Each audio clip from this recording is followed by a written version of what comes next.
Commissioners, the meeting is live. Okay. Call the September 5th meeting of the Raleigh County Commission to order. Please everybody join me in the Pledge of Allegiance.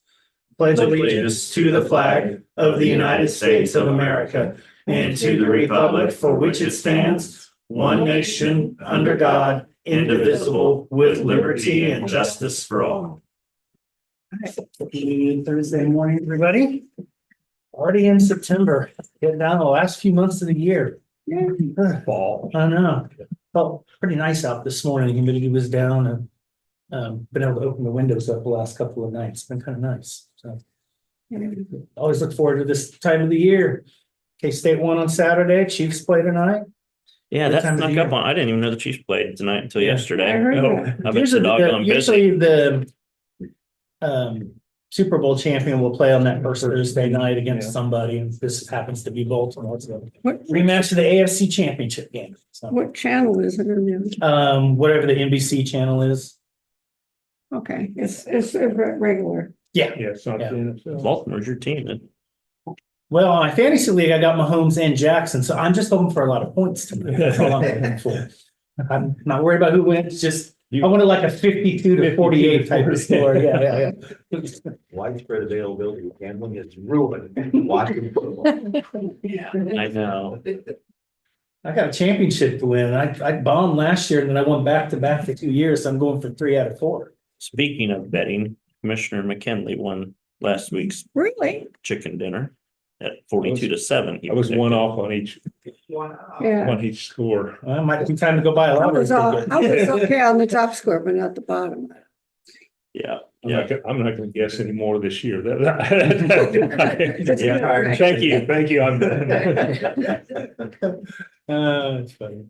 Okay, well, we'll start off with some public comment. Anybody? Nobody? Well, let me, Okay. I feel There we go. nervous. like that's the board to add an executive session tonight. Okay. I would make a motion to add an executive session to Clancy Holman's administrative time. Second, Then moved in second to add a executive session to Clancy Holman's administrative work session time. All in favor? Hi. Thank you. Anything else? Okay, I'm gonna close that off before he comes up with something else. Commissioner comments now. Commissioner we can McKinney. start the meeting before he gets in. Exactly. It'd be one way to do it. Okay, last Thursday afternoon, I did ribbon cutting for the Advanced Technology Center building at MATC. Jim Gannett gave a good talk about what MATC means to the area. Mentioned again that they were ranked #1 two-year college in the country. He talked about graduation rates and starting salaries. And he, of course, had to make a reference to some 60s and 70s music. Yeah. That's his thing. It's but it is a great building. Tuesday afternoon was our meeting with the contractor on the new EMS building. Still on schedule and budget. They had some questions about landscaping in a couple areas that clarified and that the IT's been out there getting their stuff run through in the walls. So they'll be ready, and then more steel installations both start next week. And then Tuesday evening, attended Leonardville City Council. They had their revenue neutral and budget hearings. There were a few residents' questions or clarifications on everything, but everything was approved. And then I also let them know about the upcoming board meeting, the law board meeting in Randolph and Riley. When I said, well, we had the meeting there, the mayor was the only one that showed up, so we didn't know about it. I said, it was all over, when we met up there, I said it was all over Facebook and in the county. And Wednesday was a quarterly meeting for Flint Hills Adabus board. Construction on the addition and remodeling is 95% complete. They can have an open house October 1st. Canada was set from 4 to 7. And they had 3 Ford Transits that they ordered in May of 23 arrived. And these are going to be used for the demand response services because they don't require a CDL.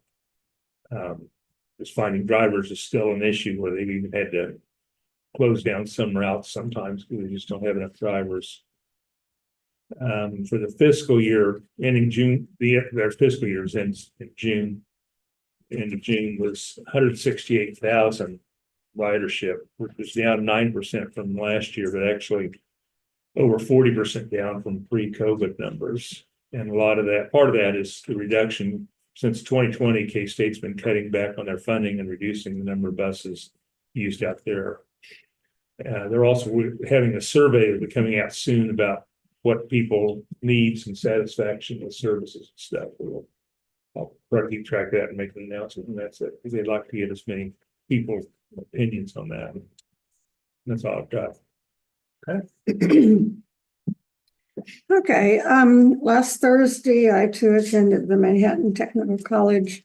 There was actually a board cutting rather than a ribbon That's cutting. true. Yeah. Yeah, you're right. Yes. It was interesting, instead of going down with the saw, they went up with the Yeah, it was saw. that was a little Caught me dangerous, overall. actually. It was really well attended, with architects, construction, and other related industrial partners in attendance. In addition to everything that Commissioner McKinley said. Saturday, I attended the K-State football game and cheered the team on to victory. It's a good game. Rest of the weekend and Labor Day, I spent doing outdoor projects, weeding. I call weeding is weeding therapy. Oh, And then mowing, and then dinner with some friends. So, Tuesday, I came downtown and spent some time in the office, catching up on emails and messages. Wednesday, yesterday, I attended the Military Relations Committee and sat with the new commanding general, M.G. Roan, and his wife. Very pleasant people. Interesting to talk to. The speakers included members of the Wamego Honor Flight from the Wamego High School, who accompanied veterans to Washington, D.C. to salute their respective memorials. The Honor Flight, which I didn't realize all this, the Honor Flight pairs veterans with members of the Wamego High School chapter of the National Honor Society, who then act as student guardians for their chosen respective veteran throughout the whole duration of their Washington, D.C. trip. They returned back to Wamego for a huge community welcoming celebration and parade. So it was very interesting and heartwarming to listen to the testimonials from that. So the students learned a lot.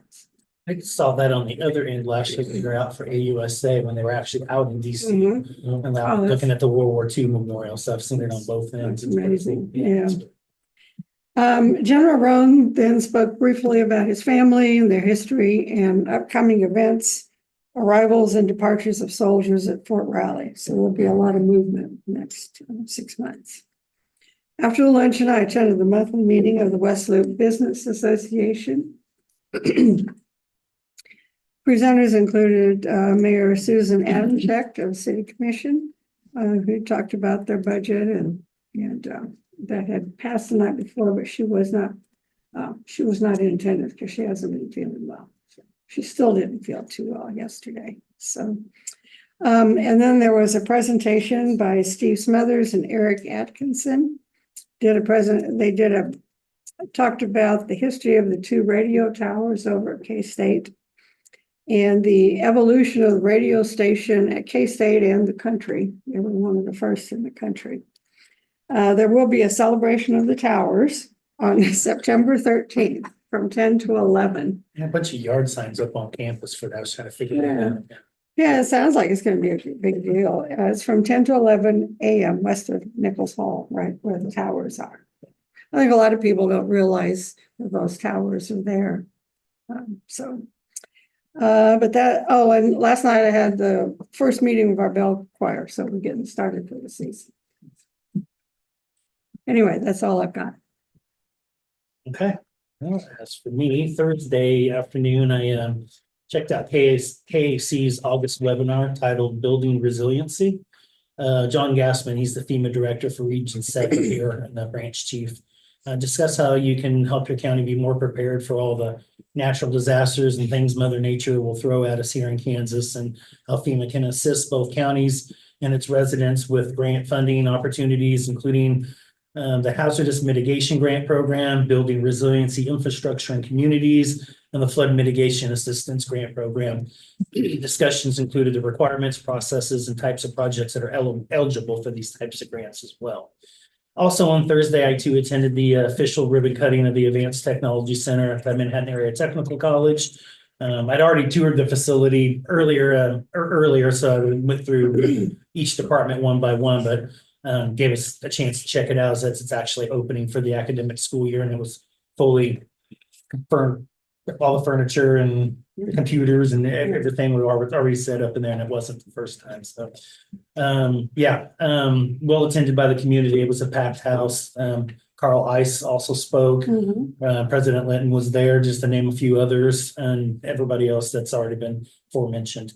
I believe this facility is actually going to be a game changer for training and education in this region for generations to come. So, work on that goes all the way back, honestly, to when I was there many, many moons ago. We started working on accreditation for Manhattan Area Technical College some 20 years ago. So it's been a lot of work, a long time forthcoming. So proud to have that. Let's see.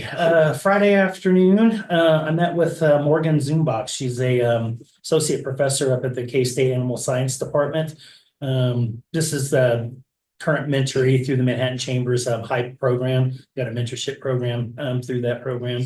Took some time to discuss the transparent campaign initiative she's putting together and trying to get off the ground. It's a civic engagement program steered to share accurate and transparent information from state and local candidates during the election process and get that information out to the larger voting electorate during election cycles. And will help people, just educate people on candidates, where they stand out on positions and issues and so on and so forth. So, and I'm gonna need to talk to you, Brian, on a couple of things in regards to that. Some questions that came up along the way on that. And let's see. Saturday morning, I attended the Habitat for Humanity of the Northern Flint Hills home dedication ceremony over in Ogden. Home number 32 they've done now, and the second one over at Ogden. Executive Director Josh Brewer and several others went through a full ceremony, including a ribbon cutting before handing the keys over to the family who bought the home through their new Pathways to Home ownership program. That followed an open house of the new home, and they had some refreshments and baked goods from the House Cafe there from downtown Ogden. And of course, Saturday evening, watched K-State at home dispose of UT Martin 41-6. Kind of a sketchy game, to be honest with you, kind of vanilla. I don't know. Good to see Dylan Edwards kind of break out. I was happy for him. Avery Johnson played pretty well, except maybe for that pick. Defense was pretty salty. Gets real this weekend, though, against Tulane. So we'll start to see pretty close how good we are or how good maybe we're not. So the rest of Labor Day weekend, I kind of spent watching college football, catching up on some much needed projects at home, and got back to work Tuesday and Wednesday. We're behind because of Monday. It's nice to have a day off, but got to catch up. Life never ends. So, and lastly, this morning, went into Treasurer's Department to get my Kansas driver's license renewed. And just wanted to see what the process for getting the license renewed were, and gave me a chance to see how that new flexible office schedule is working out at 7:30. And there's quite a few people. I was kind of surprised. There's usually cars sitting in our parking lot at 7:15 waiting. Okay. The lobby was pretty full, so I was actually kind of surprised. So, yeah. In and out the door in about 10 minutes. So pretty easy process. Doesn't take long. Hopefully I get it, and it expires on the 16th. So hopefully they get it to me in time. I don't have to use the paper copy. And the nice thing about it was the picture turned out nice for a change. I didn't look like a felon or a serial killer. So that's kind of nice. So, every other one I've taken, it just looks horrible. So actually turned out pretty nice. So happy about that too. And that's all I got. Okay, Commissioners, ready for business? Need a motion on the management of correctional healthcare contract with ACH Advanced Correctional Healthcare. This is the third party vendor that provides that service at the Raleigh County Police Department jail facility. Move the board authorize the chairman to sign the business associate agreement, Riley County with an attached contract as presented. I would second that.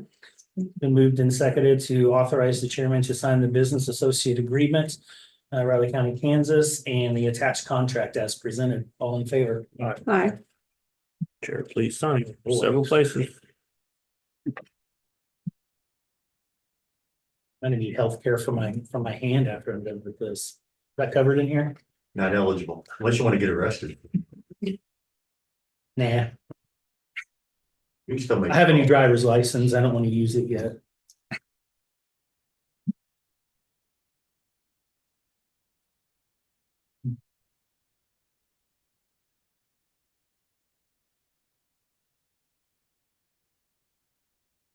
Jeez.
Tough one. It's that one, huh? Yeah. Hasn't been used much. Must be a new one. Next, Commissioner of Riley County Employee Action Form, Skylar Gurman, Emergency Response Coordinator, Health Department, Separation of Service.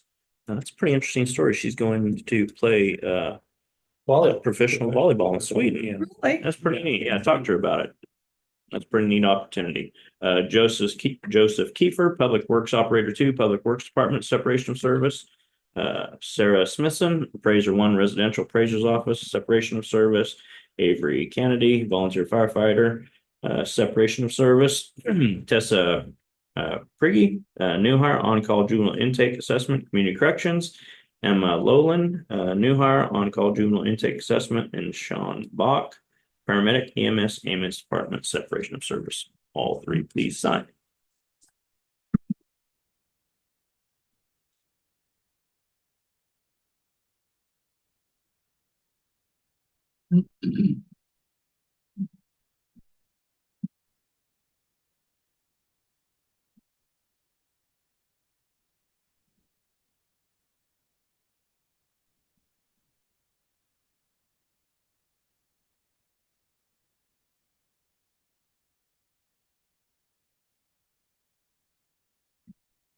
Huge.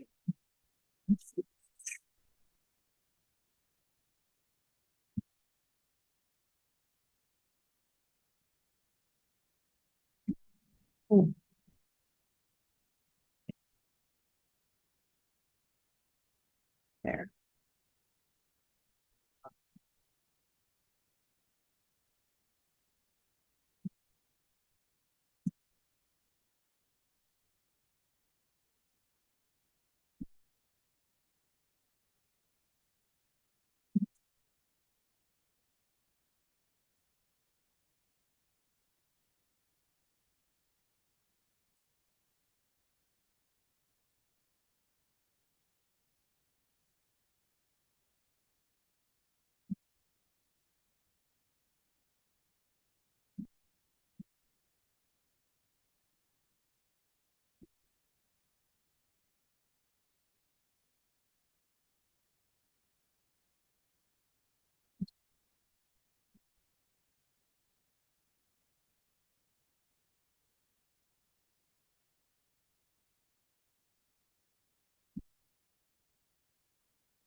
Next, Commissioner, need a motion to approve payroll and accounts payable. Okay, I would make a motion to approve payroll and accounts payable. Second. Been moved and seconded to approve payroll and accounts payable. All in favor? Aye. All three signed, please.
Thank you, Commissioners. I have a couple other items. One late addition business item. It is the First Amendment to Real Property Agreement with Shirley Property. That I need for you all to make a motion for the sheriff to sign, please. Okay, so what is it to approve the, what is? Yes, I'll talk briefly. Yes, Commissioners, this First Amendment, is, I've been in communication with the Shirleys. And, Stanley, will be signing this, we would be signing, both parties would sign this. It does two things, it sets closing to occur before September 30th. And, for the waiver that KDHE is requiring for the minimum setback standards, they will be receiving an additional $3,000 in compensation to execute that. And closing is expected to occur on September 16th. That's when it's been scheduled. It also specifies, this also specifies the final legal description of the property that we received from BG. Yeah. I moved to approve the amendment to the contract with Shirley's. I would second that. It's been moved and seconded to approve the amended contract with the property owned by the Shirleys. All in favor? Aye, That's why we wanted to get it signed as soon as we Yeah. could. yes. They're not marked, but it's the second page of each group of documents, Commissioner Ford. Are these all just It just. John? Chairman. Oh, okay. Yep, Mr. Chairman. And then also commissioners have the certification page of the election for the township officers. Since we had that tie, we had to resolve, so you had no motion, you guys already approved. Those just need you all to sign those for our records.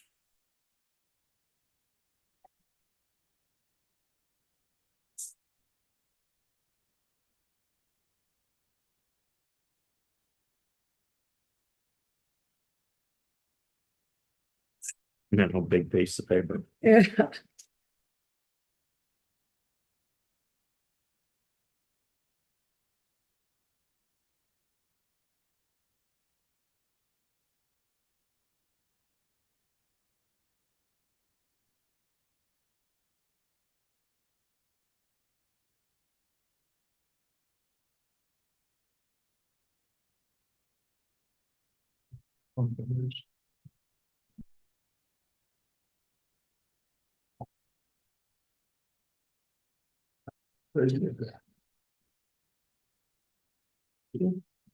Any changes to the minutes, commissioners?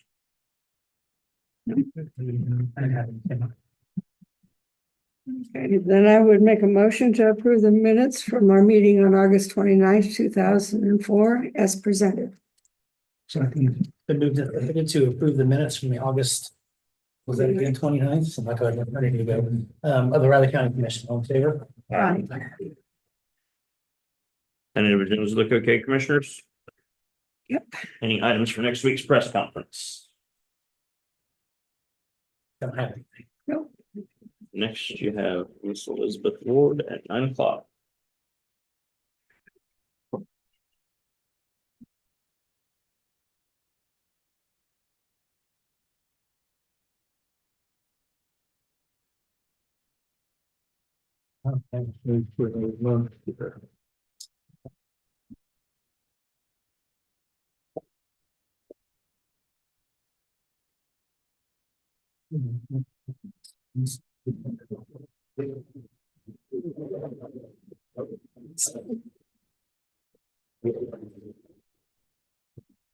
Yeah, let's see. It's what we call it. Brian.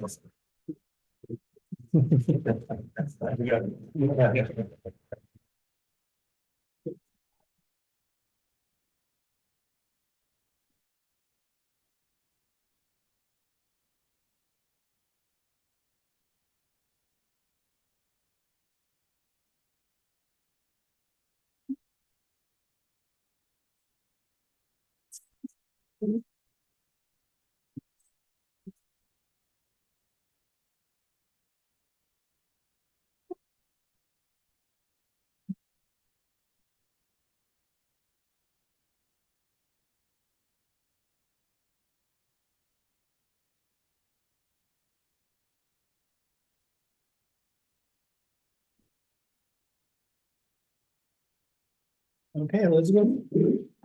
Good morning, Commissioners. Elizabeth Ward, Human Resources monthly update. So we always got to remind everybody what the purpose or what the value of HR is, and that's in the presentation there. And then to look at a snapshot of where we are currently with employment. So our current head count is 289 regular employees and 343 stipend or seasonal employees. So in June and July, we hired 4 regular employees and terminated 1. And so that you can see that kind of is moving in that direction. On the other side, you could also see though, the stipend hired 11 and moved 2 out. So that is continuing to grow because of the election season. Over the current year, we have brought on 44 and had 42 separations in our regular, and our turnover rate remains about the same. It's 14.5. I think we're at 15.1 last month when we reported. So we currently do have 8 openings. We do have an elections position, registered deeds, museum appraiser, and public works positions are open. A couple of the positions recently that were advertised last week even have been filled, so that's great moving forward. You had asked specifically to talk about positions that have been open for an extended period of time. And I did put those, I kind of narrowed that down into positions that we currently have open, if that makes sense. So these are positions that we have open. The purchasing agent is an unfilled position and it is not advertised for filling. That's in Public Works. Same with the as needed engineering tech, unfilled, and I don't have a record of the last person that filled that position. So not in my tenure have we had the need for an engineering tech, an as needed engineering tech. The appraiser, I do have a little error there. This is not just personal property. This is appraiser 1. And so over that, because we don't have a personal property position, we have a residential, they have the 3 divisions. So I do have an error there, but over 8, they've had 1 out of 8 positions has been open 8.5 months. But you do have to take in consideration both the appraiser and the traffic control tech. I've got the 1 of 3 or 1 of 1. So it makes a difference. It's really appraiser is 1 of 8, considering personal property and residential, right? Because we would start at basically that same level of need at the opening. Whereas the traffic control tech to me is a little bit more concerning. It's Lulu has 1 position and it's been open 7.5 months. And I do have, dates on those and kind of how that works. And to be honest, the traffic control tech has been a difficult position to fill and keep filled. There's a lot of opportunities. So some of those people have moved around within the department. It's not necessarily that they've left Riley County, but we have that. Now, I didn't include in this report the EMS or like our true as needed positions. If you'd like me to include those, I can. The reason that engineering tech is in there is because that's actually, it's as needed, but it's a higher paid position. It's not our regular $15 an hour student focused position. This is someone who has engineering background and is able to just step in and do the work if we were to have a need. Any questions on any of that information? Is that how you, is this giving you the information that you'd like to have on that? Okay, so we can keep working, developing that. Some of these things you've seen, we have ongoing supervisor training. So I just kind of want to remind you that that is continuing on. We do have 12 employees. They're across 3 different departments. We had a really successful program with Extension this last month and really well attended and participating. So Gary did a great job. He really just focused on overall financial wellness through your career. Rich attended and really everybody was pretty passionate that all of our employees should maybe get some of this and help be financially stable. So really well done. I'd like to continue doing some things like that. I did talk to Gary about a couple other options. He has the expertise and a lot of the resources already created. So if we can do something together, partner, I think it's great. Employee day, we continue, basically everything is set up for employee day. There's a few details we worked out. Vivian did a presentation to the department heads yesterday and just, I think the only things are trying to figure out the staggering of lunches and some of those things, but all the main speakers are set and I think it's going to be, one team and focusing on civility and, having conversations, differences of opinions, but professionally, it's kind of a challenge that we have across the board in our nation, and we're seeing some of that at Riley County. Continue to work on compliance. Those top 3 things have been pushed to the back burner because of some other situations that came up, but we still are, we have a draft of the CDL commitment agreement, and I've been working with a large group of people, surprisingly, about the CJIS system. Those are one of those things you start pulling the string and a lot of people end up being connected. So we want to really model a comprehensive policy on how we bring people on board that need to have access to secured areas. We have been working on that department head residency. We've added that to all of our job descriptions, double check that it was in there in a prominent position. We've also made a note that we need to be very clear about it in our personnel policy. As you all know, we had one or two people who were unaware of the situation prior to applying for a position, so I want to make sure that that's out there. And Michelle continues to work with the fire team to get the handbook acknowledgement for all of our volunteer firefighters. They're not constantly in the office, they're not regularly checking email, so it's just something, I've gone out to 2 different meetings, and then we're just basically having the new deputy help work on that and communicate, so. EAP processes for fire and stipend employees. Russell and I have been talking about how to best serve that group of employees, particularly the fire. So EAP is not meant for crisis response, like an immediate critical need. But there is another program available nationally that may be, and I think they're going to program, but after talking with their representatives, I think they're going to be more of a hand-in-hand type of situation. People who are first responders need someone to immediately talk to if they see or experience something that's critical. And they may also need someone to talk to for a longer period of time because they also have all the same life events and stresses that the rest of us employees have. So kind of where we're at on that. As you all are aware, the deputy county counselor position was filled. It's within budget. The community corrections director was filled within budget. And the deputy fire chief. So those were all done last month. I think that's for the month. We did in August complete the disciplinary action training with all departments. So that's on that new policy and how we can appeal and how we process any discipline action and really the progressive discipline. So all department supervisors had training on that. We completed the SEHP 3-year contract. So that is in place and ready to go. We are working to help with the strategic retreat planning. And then the United Way fall campaign was very successful. We will have an overall presentation for that to you next week. Just let you know what the outcome was and participation. It was fun. A lot of people participated. You all saw the newsletter, I think. I know David Adams got called out, but that was his own doing because he had mentioned to someone that he was moving around place to place to try to avoid being flogged. So that became a focus for several people. In September, we are continue working on this employee skills and certificate tracking. That has had a little bit of a hiccup just because the sample focus group was in the health department and they're focusing on a couple different things this season. We have scheduled EAP information sessions at department heads so that the people understand what's available and how to use it. Michelle's been working hard to get the benefits fair prepared, and we are excited to think about performance evaluation season coming up. I love the project. I know. It's unanimous. It's unanimous. The excitement is real. Try to contain your excitement, please. We had almost the exact same conversation at the department head meeting yesterday. They were all very excited as well. So if you have ideas on, I believe last I year. have one real good idea. But honestly, make a motion. last year. Yeah. You make the. You better move on quickly. I can't stop you from doing that.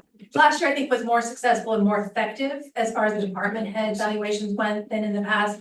If you want to tweak that, if you want to change that, obviously that's within your purview to do so. I also asked the same input from the department heads yesterday saying, the same thing. I think from their end, it was also more effective than previous years. If they have ideas to change or modify, we can bring that together.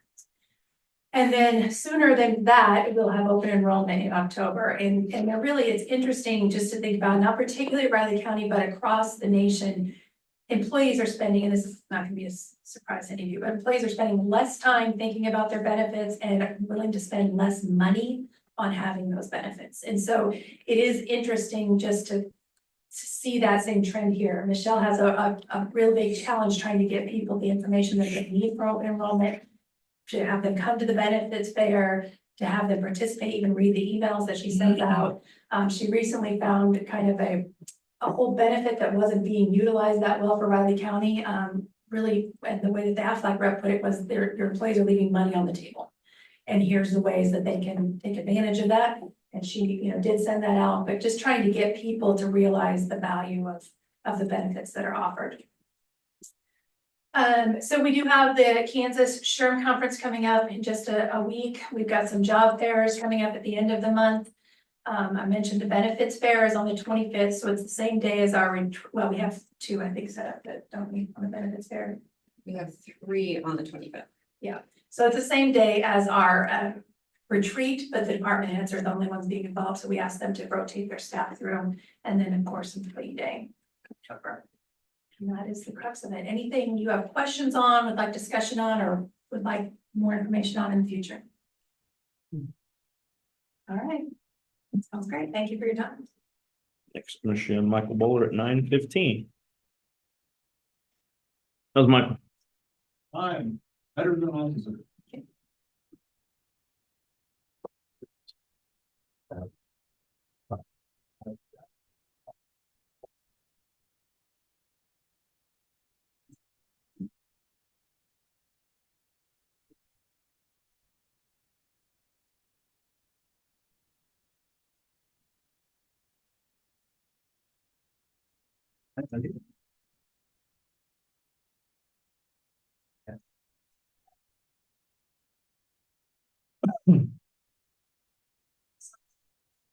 Tuesday. No, it's okay. So Tuesday's no done. Okay. I should have caught that. Sorry. Kind of warm today, Even though I'm just gonna be watching. then cool front. Thanks. Thank you. So we've got a cold front coming That's what they say this afternoon. in this afternoon. Is that gonna include rain or just? Rain's supposed to be south, I think. I don't think we're gonna get hit. They've said it, one of those mornings at the end of the month for having rain now, it looks like the next 2 weeks. will be dry. I'd take some rain. We're used to having so much. Straight.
Go ahead, Mike.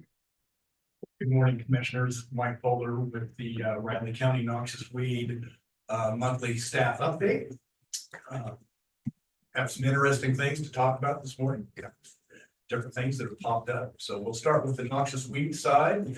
Good fun. Yeah. We've started spraying our Sericea lespedeza. Everybody likes to say that name. It's a interesting noxious weed, but we've started spraying that on the county roads this month. Solid spraying on sections, little misprint there. It's sections 1 and 2, not 2 and 3.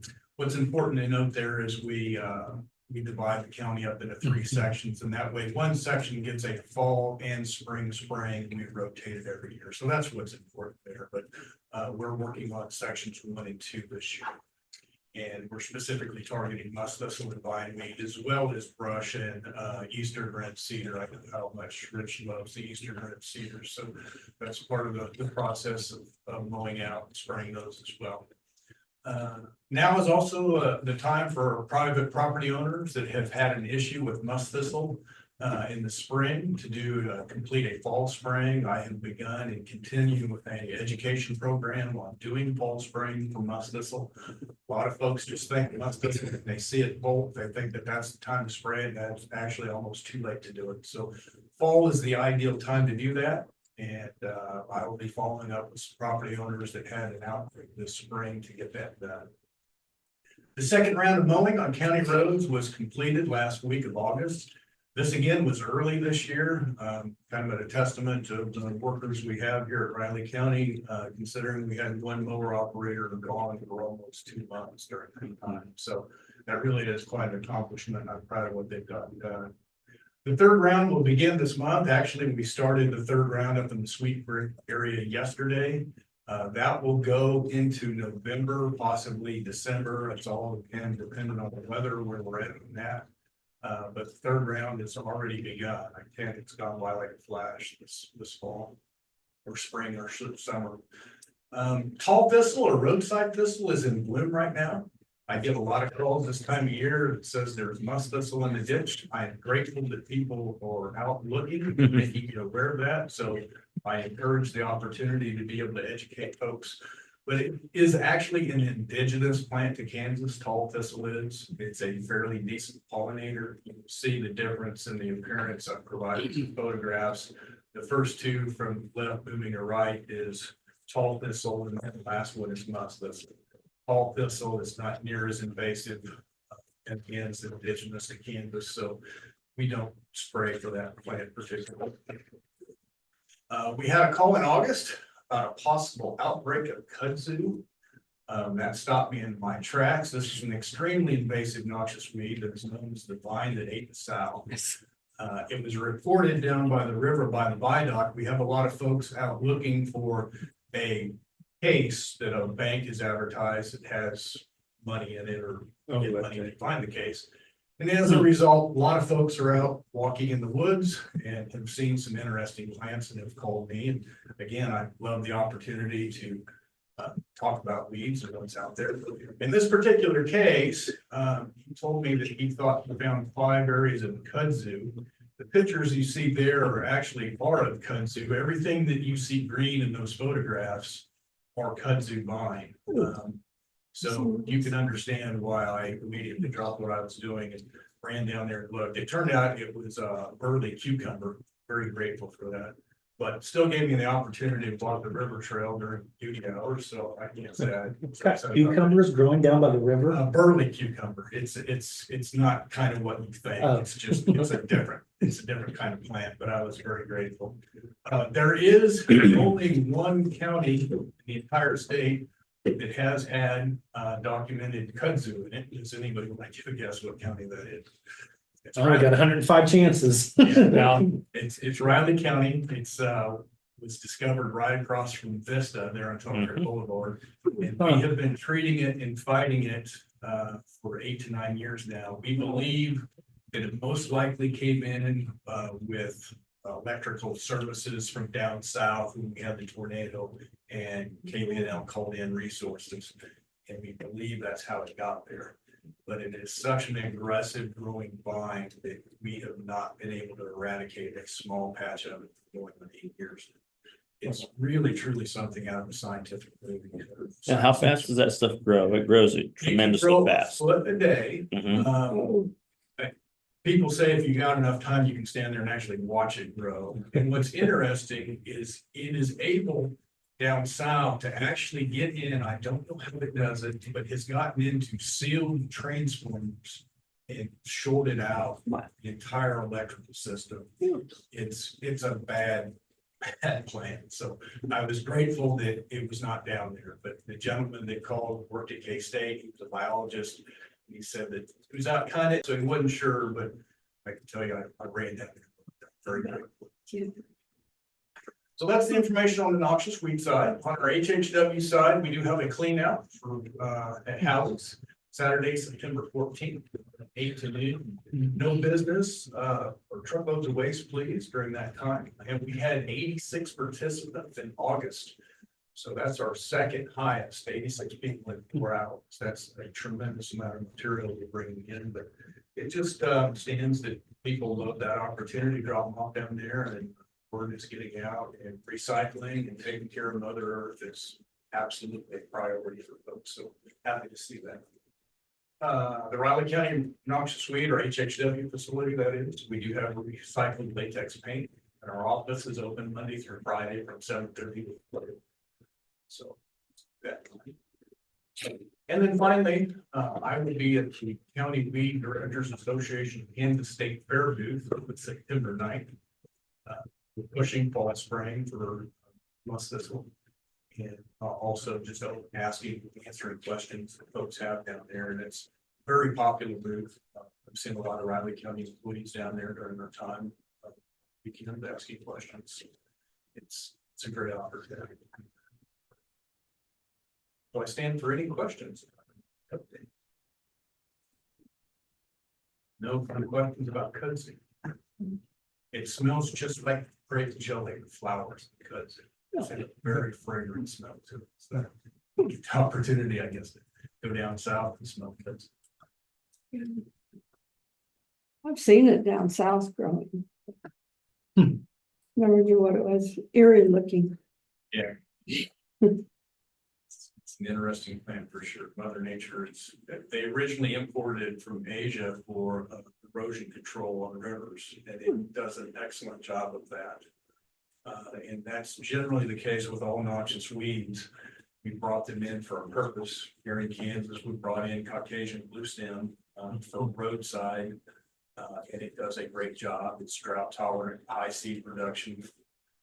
Fortunately, it's not has the nutritional value that our native grace does, and it's starting to be invasive. So everybody started out with great intention, and then the forces out of the state.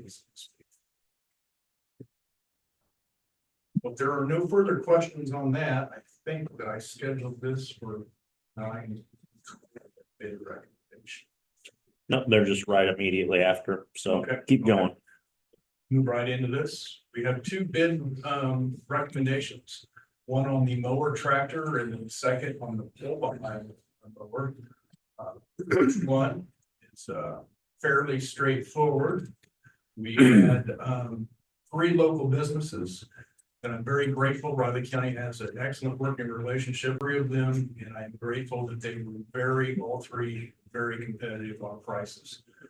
These tractors generally sell retail $160,000 to $170,000. So again, just very grateful for all 3 of them. They all 3 met our specs, our bid specs that we put out. But in this tractor case, the lowest bid came back to Rossville Truck and Tractor on a case maximum 125 for $116,101.24. I have made my recommendation to the board that we move forward with that bid and make the purchase on that tractor. I move to approve the bid submitted by Rossville Truck and Tractor for a case maximum 125 tractor.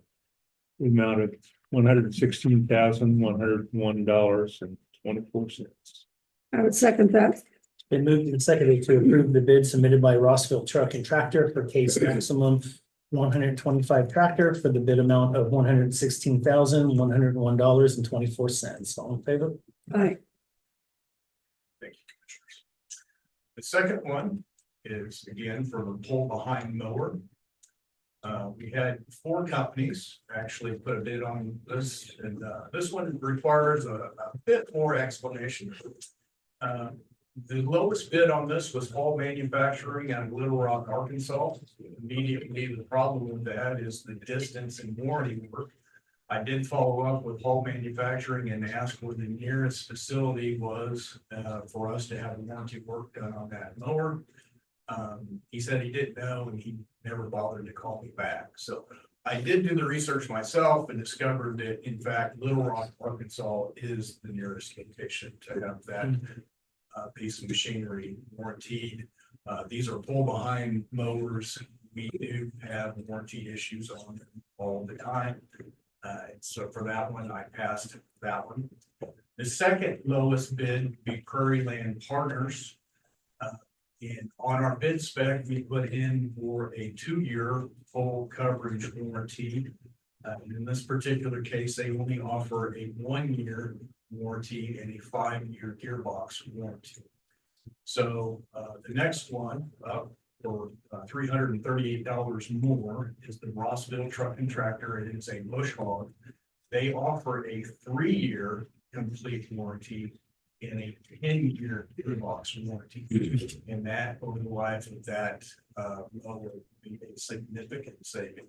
And it's the reason why I am recommending the county move forward with that particular bid, 6,125 on bush hog, 50,110. That makes sense.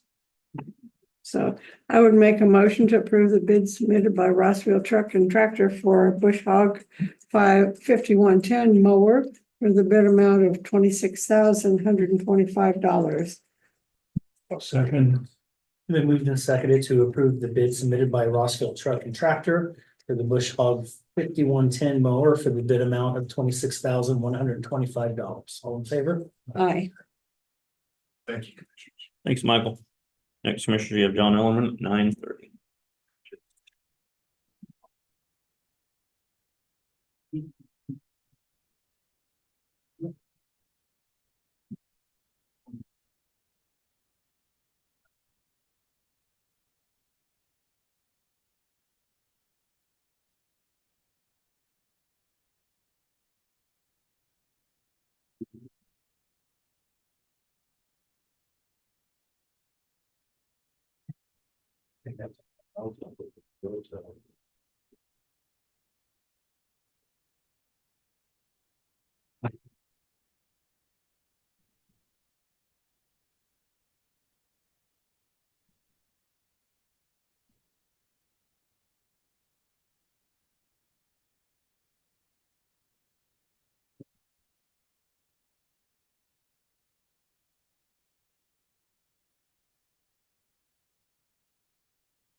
Good morning, Commissioner John Ellerman, Public Works.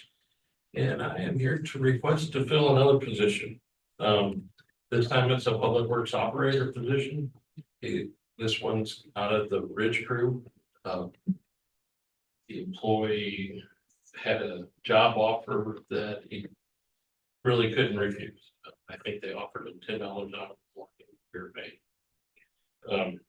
That's what he told us anyway, so. Bridge Crew, They are the ones that do a lot of our concrete work, our miscellaneous stuff like the elections office or the storage room remodel. Of course, build bridges, put in the culverts, the precast boxes that you approve each year. They are a pretty busy crew and we definitely need that extra hand, so. Fully budgeted position. And then all there just need a approval to start advertising now, replace. Yeah, I'd move to approve the public works advertised to hire public works operator 1 or 2 position. I would second that. Been moved and seconded to approve the Public Works Department advertise or hire the Public Works Operator 1 or 2 position. All in favor? Aye. Please sign. Thank you very much. I do want to let you know real quick that next week I'll be on to APWA session and it's not the. I'll be around. Thank you.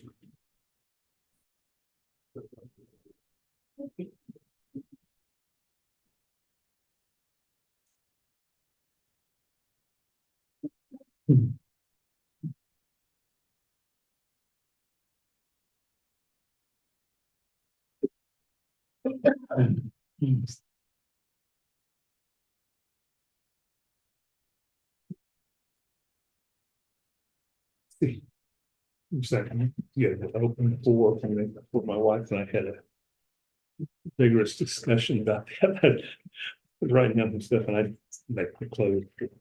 She said that I like a 4, that's 9. We got into it a lot. She's not like, of course, she got kindergarten. She said, no, this is the correct way to do it. No, it isn't.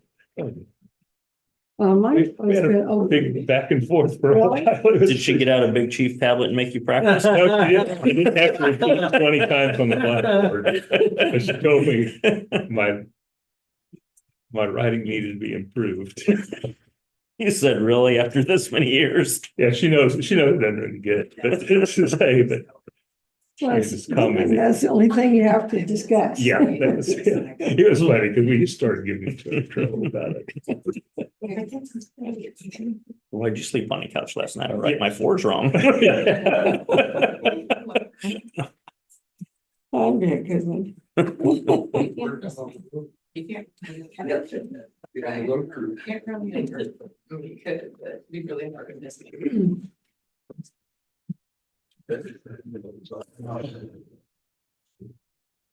Which one of the crews leaving? Cover newer ones.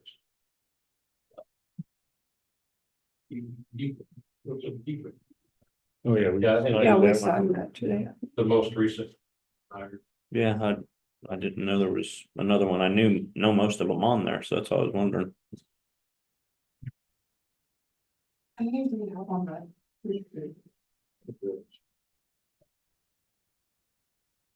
But in that, I don't know if that's an official one. He actually has 16 operators.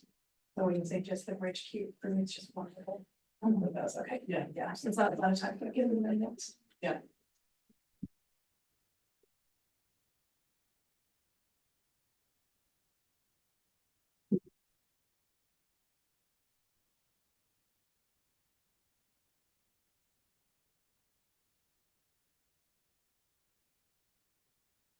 I'm the part, bridge queue, exactly. Why? She sent me an email and she said, do you have all the information you need? And I said, well, you and Cindy do have all the information you need to present. You tried, I mean, good effort, you tried to like. Give me a microphone and a spotlight. I usually have to hold myself back, so here we are. All right, well, let's see what you can do. No, this should be simple. I'm Vivian Lamb, Public Information Officer, here to talk about the venue for the 2025 InterGov Luncheon. It's our turn in 2025, and in doing research to see, where we held these in the past, Cindy dug all the way back to when we first started doing this, and it was 1969. Which really surprised me. It started as a city-county luncheon just to visit and build relationships and raise awareness about what each organization was doing. And then it grew over the years to include the schools, K-State, RCTV, the chamber, and we've been doing this for a long time. So certainly something we want to continue. We have let's see. We evaluated several venues in the area, looking for someplace that was, excuse me, affordable, had good food, good parking, and plenty of space, because since sometimes we have up to 50 people and sometimes the media attends. And Rock and Caves really emerged as the most suitable option, so we can keep the per person cost to about $15 each for lunch. And they had the added benefit of giving us the space at no extra charge. All of the other venues we contacted included a space fee in addition to a catering fee. And Rock and Caves also offered to handle the payments, which is gonna be a real question for us. We'll still manage the list, and Cindy and I will send out the reminders and create the agendas, all that good stuff. But as far as taking the physical payment, Riley County won't have to process those. They will go ahead and take care of that directly, which seemed like a huge benefit to me. And Grant Hill gave us a list of everyone who attended this year. We'll be contacting everyone to get monthly RSVPs and create topics and all that good stuff. So basically, I'm here to see if you have any questions or recommendations, or if it's okay to proceed. Where was the location of the first one in 61? Couldn't get the location. It didn't specify. We got location information as far back as, gosh, 96. Is that how far that you went, or? Well, there were some locations listed throughout the minutes. Wareham Hotel, Mr. Steaks. Oh, wow. I don't remember. It's over in Westwood, Hmm. where the dental place is now. Yeah. No, the state place, but I didn't know it was that Yeah, way. originally it was just city, county, and then it grew. to Oh, you add can the eat lobster. school. Oh, I remember that. But yeah, it was city, county luncheon in 69 and 77, they added the school district. In 79, they changed the name to intergovernmental luncheon. In 80, K-State was added, and then in 97, we hosted it here instead of at a different place. And it was a brown bag up in the second floor conference room. And Commissioner Jim Williams asked to invite our CPD and chamber. And that's how it kind of started growing. Commissioner Jim Williams' son that just retired from that home store furniture place behind Briggs there. Yeah. You heard it on came in, his big Oh, retirement. Yeah, That's Commissioner Jim Williams' son, furniture warehouse. Furniture Warehouse. Seemed to be Flint Hills Bread Basket. Is that where they're? Yeah, that's where they. Okay. And so Okay. there's no monetary commitment. We make the reservation, but it's paid for by each attendee. So we're not obligated to anything, but it seems like a good spot. And then in January, that space was booked, but we'll be in the building next door and catered by the same. By Rock and Caves. The new building. I think new one. Yes, Yeah. yes. January was not available. Can we vary the menu any? They have, is it 4 or 5 rotating things? It'll probably be very similar to what we ate in 23 when the school Yeah. district hosted there. But I wasn't dissatisfied with that. They sandwiches and salads and wraps. I didn't care for their grilled cheeses, because by the time I'd get there, they were hard as could be. But, they did a really good buffet for the food and farm council. It was really healthy. They had all sorts of healthy vegetables. See, and I was just gonna say, I'd like to request cookies at everyone. Because Oh, yeah.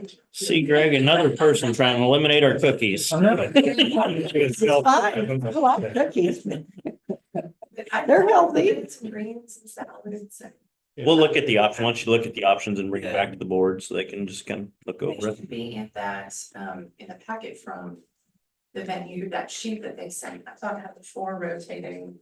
It Yeah. listed the four, yeah. That was the 4 ones that we Yeah, taco bar sandwiches, wraps, barbecue buffet. Yeah, it's great. So those grilled cheeses. As long as they have iced tea, unsweet. Unsweet iced tea and water provided, utensils and cups, and They do. It's a nice big space. There's plenty of elbow room, good parking. Yeah, Great. electricity sparking. Mm-hmm. Oh, Mm-hmm. Now the Kimball's partially open. so far it is Yeah, open, that's- except for Dennison. I Yeah. think that's still. And It was- staff even, commissioners went back and looked at the list of topics. That way, if we're struggling for a topic, we have some ideas to throw out to you guys to recommend for topics based on, you know, what was done previous years. And because sometimes it can be kind of hard to think of a topic or figure out who to contact. So Greg, you'll probably be in charge of it, Yeah. I'm sure, the chair. Well, that's what, I was glad to read that they were taking it, and I had asked Rich a couple months ago, and they said, oh, next year is county, and I went, wait a minute, that. Sure. He asked me about it. Am I running this whole thing? He asked me about happy to let you. That's what I told him. I said, well, you can, or we have this option. I remember in 21 when we hosted, it was by Zoom. Uh-huh, So it was. Yeah, I remember. that's another option you better put in the history of things there for future people. AJ's Pizza was good. It was. I had no complaints there either. Well, let's see, where are we? Okay, I would make a motion to accept the proposal from Rocket and K's as a venue for the intergovernmental luncheons in 2025 and for staff to proceed with scheduling and organizing the events. I'll second. The moved in second to accept the proposal from Rock and K's as the venue for the intergovernmental luncheons in 2025 and for staff to proceed with the scheduling and organizing the events. Favor. Aye. Thank you very much. Thank you, ladies, for your work on that. Next, Commissioner, you have Anna Burson at 9:45.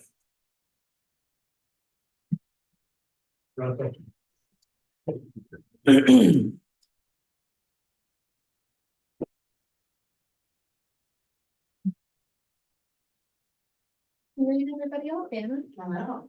That's all right. But they can't say no, they're not here. They can't say no. They're not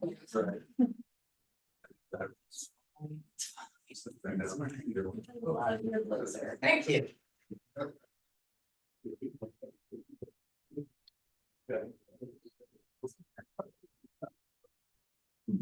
The only thing I did not do for is I asked the conference was in Denver, just like the color. Wow. Denver, that's orange, Mhm. and so, Yeah, no, that's coral. yeah, well. It's close enough that I was like, dang it, don't people think wrong, but I like the color. It was funny because Earl Davis was the opening speaker. And he had an orange blazer on. It didn't wear it the same day. Yeah, I got that one. yeah, I think they pay attention to those nuances, to be honest, like today is Kansas City Chiefs Day, but I don't have that color red, Mm-mm. so I didn't wear any red. Well, All I my have Husker, red. all I my, just didn't no, think but all about my it. Husker red is not, it's a different, it is different. Husker red is like a deep red, and Kansas City's like that. A brighter orange red, Yeah. Yeah, well, they mentioned that, I didn't know. At it least was some- the first game They today. would notice. Or I would have worn. So I think you're fine with your coral, I Yeah, think thanks. you're good. Thanks. I don't know. I was gonna written spreadsheet for you where the Chiefs and jeans today, I was gonna send out thank you now. I mean, you're like on it, you're waiting on the office. I was already sitting in his office, he sent it. That's funny.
Go ahead.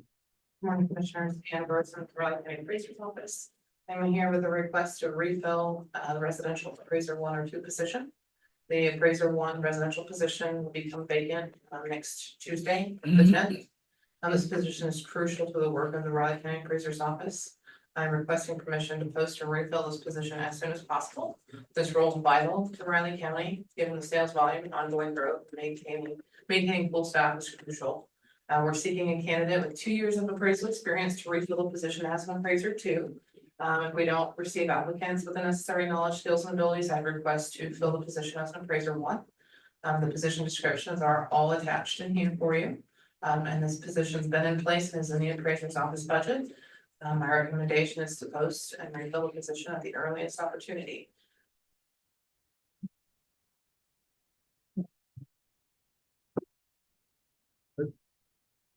Move to approve, opening position for appraiser 1 or 2. As requested. I would second that. Been moved and seconded to approve opening the position of appraiser 1 or appraiser 2 in the appraiser's office. All in favor? All 3, please sign. Thank you, Anna.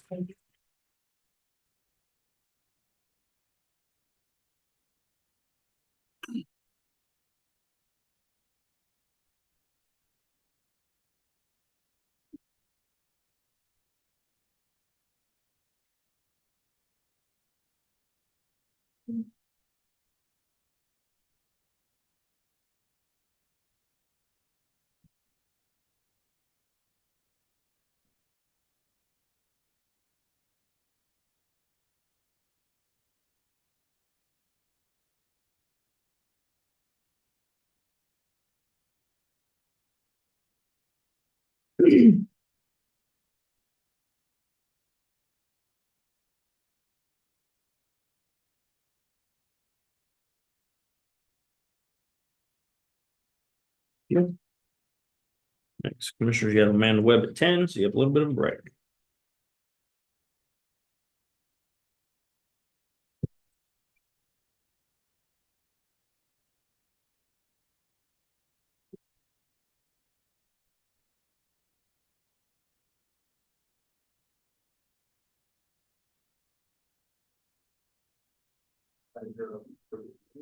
Hey, I just thrown that in there.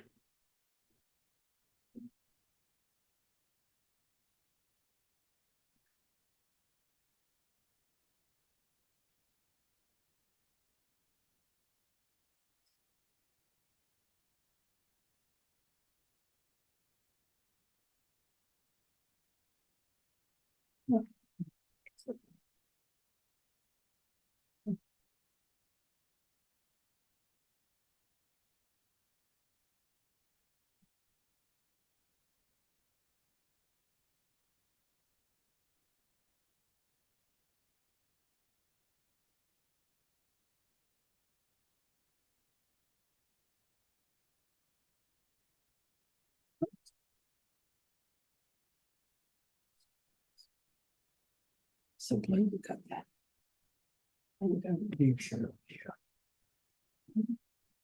Yeah. Too many hours spent.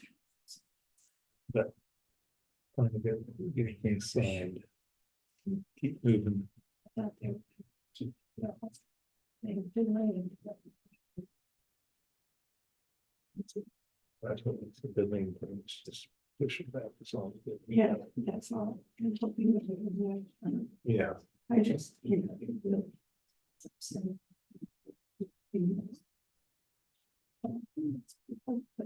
Yeah. But they have no concern. Community.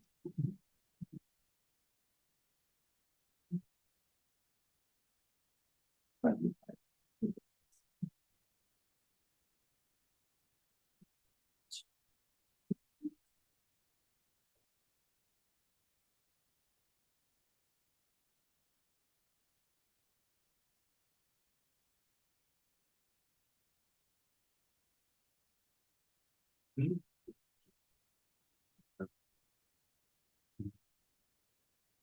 Back there, probably is. He'll remember the couple of times before yeah, he's probably.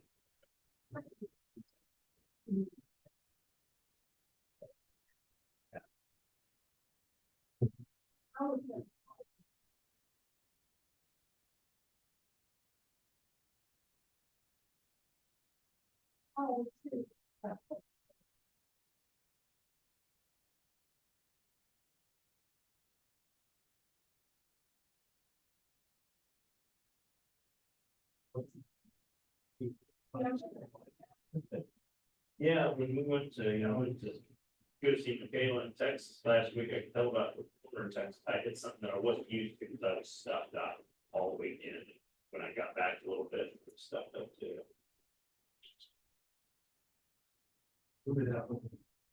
But I speak, kind of took a drive, just. I got to keep. Got that. Something's growing because my eyes. I.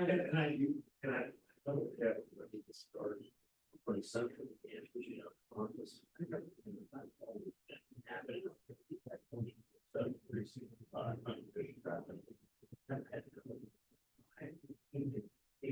First semester, I said.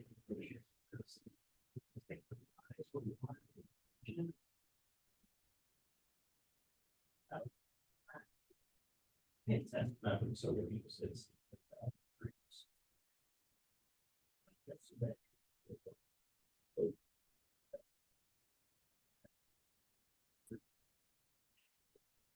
Yeah.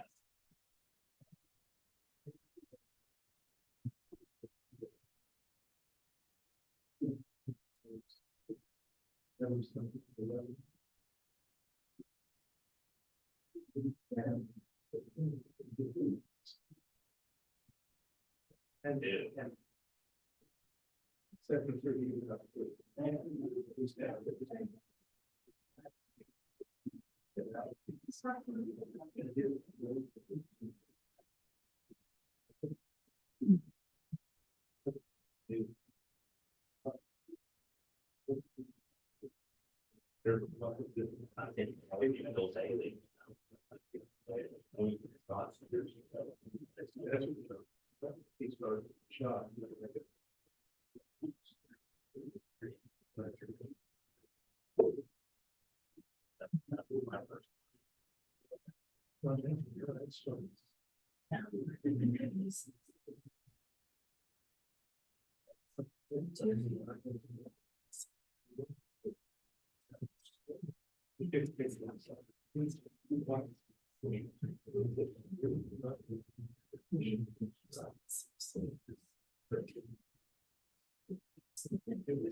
Yeah, so that's what you know, so you see.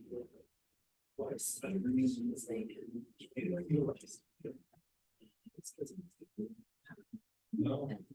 I don't. Yeah, I don't know, my first time. Crazy.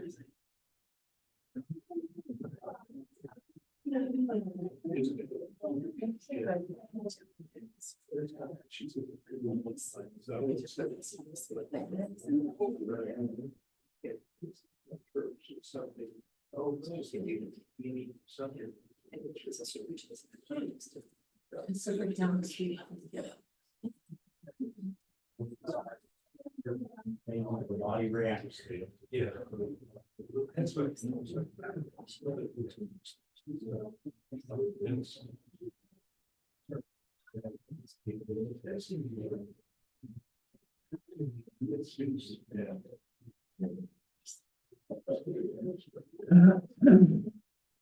Yeah.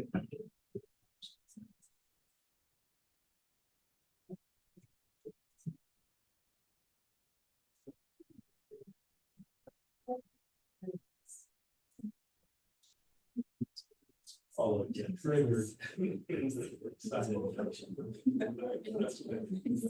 Yeah, love trees too. River.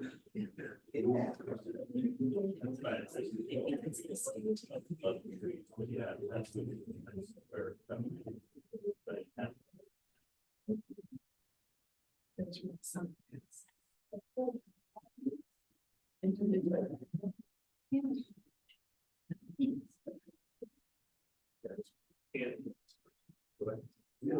What were you in? You didn't. Oh, cool.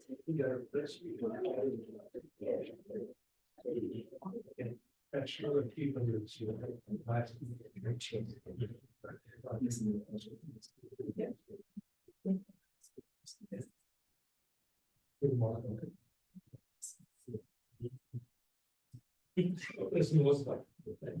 That's what got it started. That's where it got started. She was sitting there, she'd sleep, but in part of the one was very big. She could more, so it isn't dry. Where we just have one. A bit more.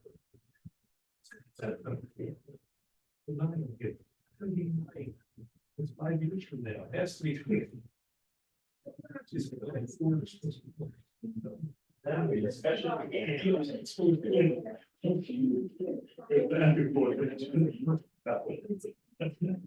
You knew you were. No, I knew it was, but sure. And she knew she wasn't gonna change my mind. 3 months either. We're going to rest. Yeah.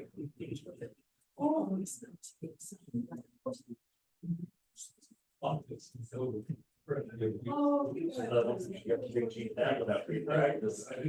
didn't have practice.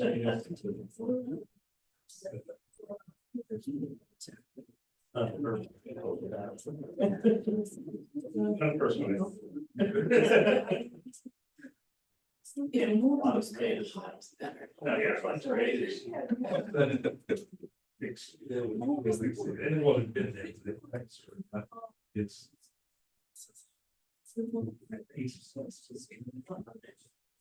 Good. She's doing nothing.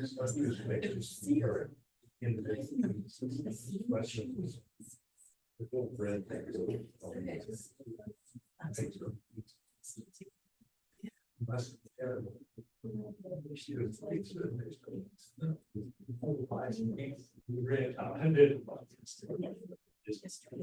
the same.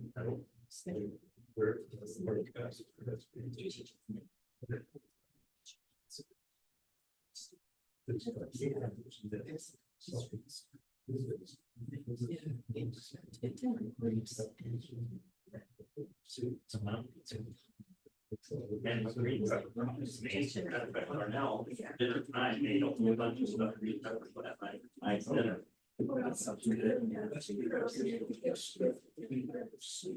Oh, never heard of that.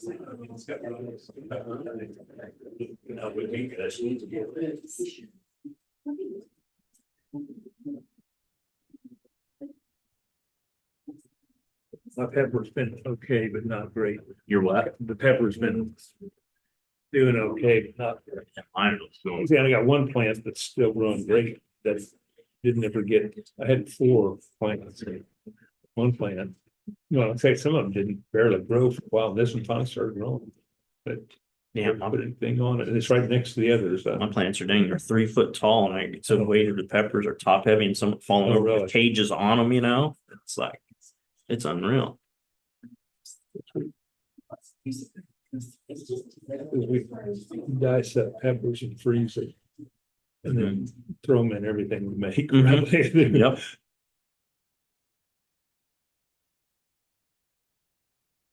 My green beans took off like crazy too. Been getting a lot of green beans.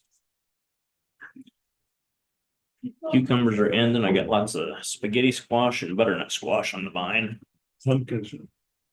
Popping up. I've got like 8 pumpkins on. These are just decorative pumpkins, you know, the bigger ones, yeah. These little ones, I mean, pick up, they're heavy because they're really thick. They are. Yeah, Darnell wanted decorative pumpkins for the grandkids, you know, so they can get their own pumpkin, so. So, kids were all out Sunday. And my daughter went through the garden. Can I take some of these? And she has one, but hers. She didn't have any pumpkins. She went through kind of. Go ahead, Ian. All right. Good morning, Commissioners. Amanda Webb, Planning Director. I have Planning and Development's monthly staff update for you. And as we do, we'll just jump right into Keats, just would like to talk about Keats.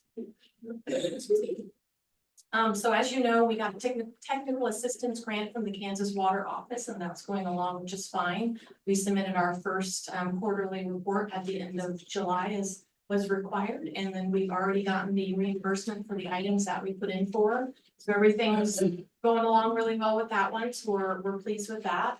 Of course, as you folks know, you approved BG Consultants engineering contract. That's also what will be partially covered under the technical assistance grant. So of course, we'll do quarterly reports. So the next one is late October that will get submitted, and anything that we've done or spent during that time will go in and get reimbursed for. So that grant is working out quite nicely, and we're happy to have it. The Kansas Water Office opened a second round for the water projects grant. If you remember, last December, we applied for both the technical assistance grant and the water projects grant through the Kansas Water Office. They were both new programs at that time. Both grants, of course, had limited funding as grant programs do, and got tons and tons and tons of applications and everything. So completely understandable. We were not able to get the water project grant the first round. We weren't quite as far along as we are now. So we have applied for their second round that closes this week. I got that in last week. So we have that application in for that roughly $1 million that we're still quote unquote short. We have about $1 million that we're still, that USDA funding that we're still, of course, working on. We'll talk about that in a second. Of course, that we're still working on that to see what kind of loan grant split we'll get. Anything that we don't get in grant funding is what I would put in, or I put in for the roughly $1 million shortfall for the Kansas Water Office Water Projects grant. If we get, when we hear from USDA and we get X percentage of grant funding, if we do get awarded the Kansas Water Office grant, what they did with the technical assistance grant, I would assume they would do it this time, is has anything changed? Has your requested amount changed? And we would just lower that basically. So what I'm really trying to do is get as much of this covered by grant funding.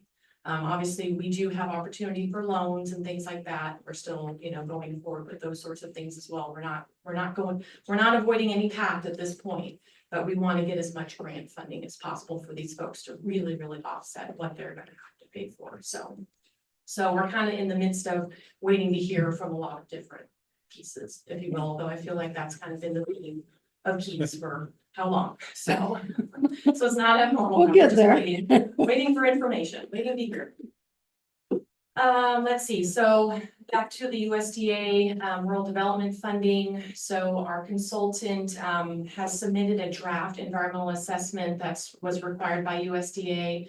That part of the cultural survey was part of, and that has all been submitted to USDA. We are still waiting on NRCS for their farmland conversion input. That takes a while, so our consultant went ahead and submitted the information we have, the draft information we have to USDA for initial comments and initial review, and to see if we can kind of finalize things before we would get information from NRCS. It's very, very unlikely NRCS is going to have a concern with 15 acres, but it's still part of the required environmental assessment that we have to have that check off by then.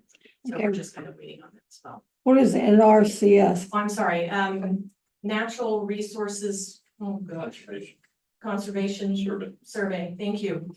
One of our many, Well, I just don't know No, acronyms that's too well. okay, and I'm sorry, in the planning world, we just throw out all our acronyms and just don't even think to explain what they actually mean. So I appreciate you asking, and I appreciate you reminding me what it stands for. So what do they require?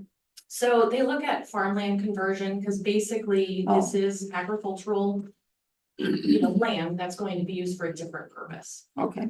So that's just one of the requirements that agency needs to review and essentially make sure it's okay to be quote unquote taking away agricultural land for a different purpose.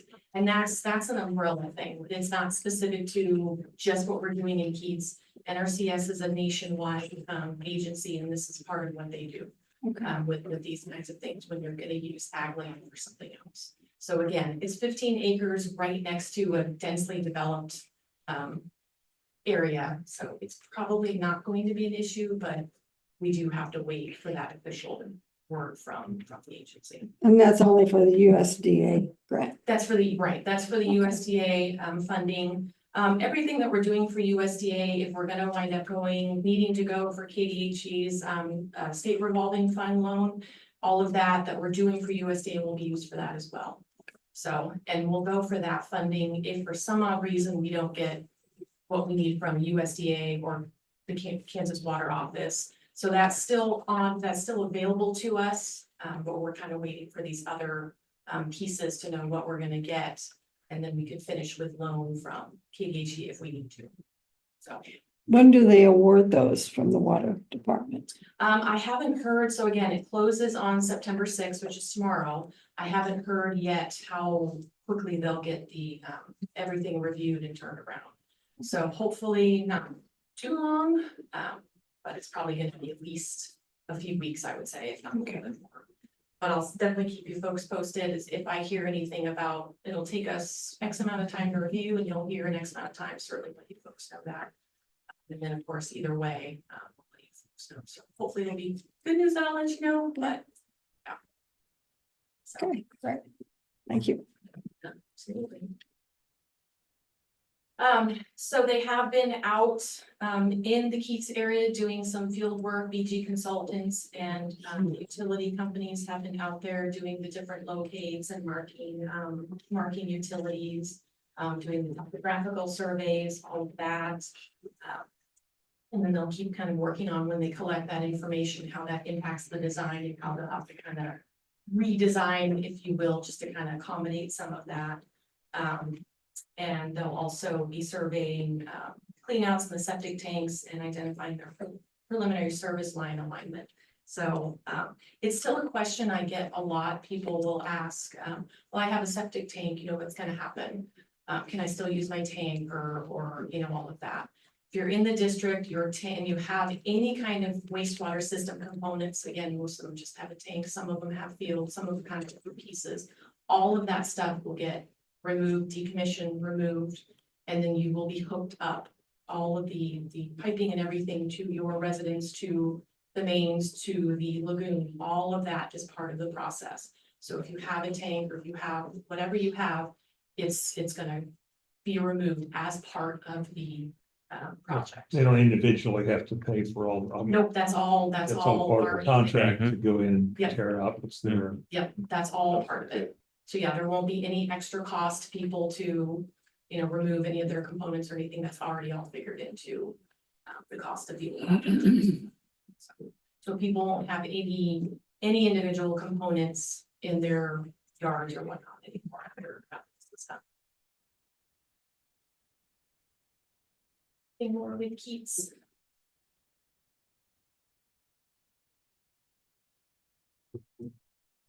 And then what else to talk about? Strategic planning, just, of course, a reminder, we're gonna do our retreat day on September 25th at Buckers. We do have a draft agenda that the consultant has shared with us. The retreat team has provided some comments just to kind of, use the day as best as we can, of course. And when she gives me an updated one and we've got it settled, it'll go out to the group, and it'll go out publicly, of course, as well, since it's an open meeting, we have to have that available for the public. So working on that. Also working on the logistics, the interesting logistics for our September 20th building facility tour. Getting people all around to where they need to go and timing and making sure we're not overlapping and whatnot. So I've kind of got a draft schedule put together. It's pretty tight. We're gonna have to kind of keep to a pretty close schedule, but I think that's gonna work out really well, that we're all gonna go together and I mean, we're gonna be in different groups, but because there's just too many of us, but we're all gonna go together and be able to really see our facilities and see what's happening. Reminder, Molly, our consultant, is gonna give us a worksheet that each of us will have while we do our tour. Of course, just to take notes, have some key themes and key ideas to be considering as we're seeing these different spaces. And then the idea, of course, bring all of that with you to the retreat the following Wednesday, because of course we'll kind of debrief our tours and, you know, use our notes and all of that to have the more in-depth discussion, so. So more to come on that. Anything with the strategic planning, any questions on that? The LEPP grant, another one of these I'm gonna be talking about a lot. This is the local environmental protection program grant that we got from KDHE. We have $50,000 to help low to moderate income households to repair or replace their wastewater systems or components. We have our application window is open through October 4th. Right now, I have one application. I anticipate at least one more, hopefully lots more, but right now I'm anticipating at least one more. We sent to 6 or 7 folks directly that we have known failures and have been for a little bit. We also sent to all of our licensed contractors. We sent this information and they've already helped spread the word, you know, because a lot of times they're kind of the first line of defense, if you will, because they're the ones out there pumping the systems, they're the ones doing a lot of that. So if they're out at a property, they see an issue as they're pumping, they can share this information right there with the homeowner. Hey, you know, there's an issue with your system, you're gonna have to get it repaired, that requires a permit through Raleigh County. They have this program right now that can assist, you know, with the finances of that. And they've already done that, so we're really happy and appreciative that they've been helping us spread the word, because really it's about getting that information out to people so they know that it's available. So, and I have gotten some calls about it as well, so. And there's been articles in the newspaper, which we're glad for, and again, I think I have time on your press conference next week to talk about it again, so. Just one of those we'll keep talking about. Let's see, so. Under our planning, land use planning, so next I have a wrong date in here, so Riley County Planning Board will actually meet on Monday, September 9th, not the 12th. And they're gonna hear the special use authorization and concurrent plat request for the Yuki fire station. So we'll have that at our next planning board meeting. I think the word is out, I don't have it in here, but it occurred to me I should share that Evergy has withdrawn their application. They will not be before you folks on September 12th. I have just about no information, that's pretty much. So are they rescheduling, are they backing off completely? They're backing off completely and they're rethinking the project. Reassessing the Yeah. plan. That's good news. You know more than me, I- which is okay. That came up in the chamber meeting and Okay. they'd already had a conversation, so. Yeah, I was just gonna say, all I was told, and it's perfectly fine that they're postponing, I don't have any kind of. For 6 months, for a year, for anything like that, and so whenever they come back before us, it obviously is. Whenever they come back before us, of course, we'll let you folks know, but it sounds like it will be a new proposal, so it'll. So they'll have to go back to up. planning board to Yep. start over. Yep, and it's like, it's gonna be a completely fresh application and we'll run it through the whole process again. So that's what happens when there's significant enough changes, it's gotta go back and get reviewed again, so. I'm glad they're rethinking this. I think something else is gonna happen, but I Oh, I guess we'll just all wait and see. Yeah. Just a couple other things, just another reminder, and I'll keep doing it. I'm out of office October 21 through November 5th. And I know other folks have just been kind of talking a little bit about the new building hours. For us, I mean, it's pretty much business as usual in P&D. You know, we don't have traffic in our office is sporadic. It's not like the treasurer's office where they're like knocking on the door like, hey, I need to, you know. People come in and out all the time. We have, you know, had a compliment or two that, you know, it's nice that we're open that early. But it's also nice that, you know, we have either dedicated staff time or, you know, staff is off on Friday afternoon, so. I'll just be honest, I haven't heard much either way. We haven't had any concerns and we haven't, you know. Half my staff is, you know, staying and having that quiet time on Friday afternoon, getting things done, and the other half is using the time early and everything is going just fine. So. Good. So no concerns there. So I just kind of wanted to make that comment. So.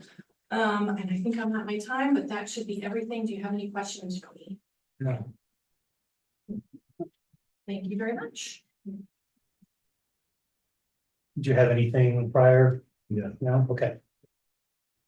Is it about this time? It is time. So, Full time? Yes. Okay. 10:30. Please.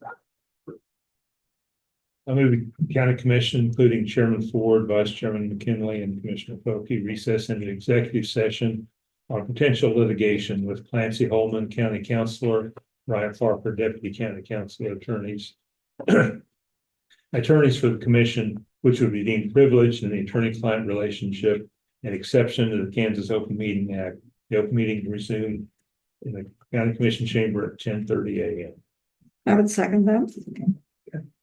It's been moved in second that the county commission move into executive session, including Chairman Ford, Vice Chairman McKinley, and Commissioner Folke on potential litigation with Clancy Holman, County Counselor, and Bryant Parker, Deputy County Counselor. Attorneys for the commission, which would be deemed privileged in the attorney-client relationship, exception to the Kansas Open Meetings Act, with the open meeting to resume in the commission chamber at 10:30 a.m. All in favor? Aye.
The meeting is live. Move the Board of County Commissioners come out of executive session. I would second that. Been moved and seconded, the Board of County Commissioners come out of executive session. All in favor? Aye. I move the record reflect action should be taken consistent with the consensus reached in executive session. I would second that. It's been moved and seconded, the record shall reflect action shall be taken consistent with the consensus reached in executive session. All in favor? Aye. Thank you, Commissioner. Can I get that? No way. Is that the right one? It is. It is.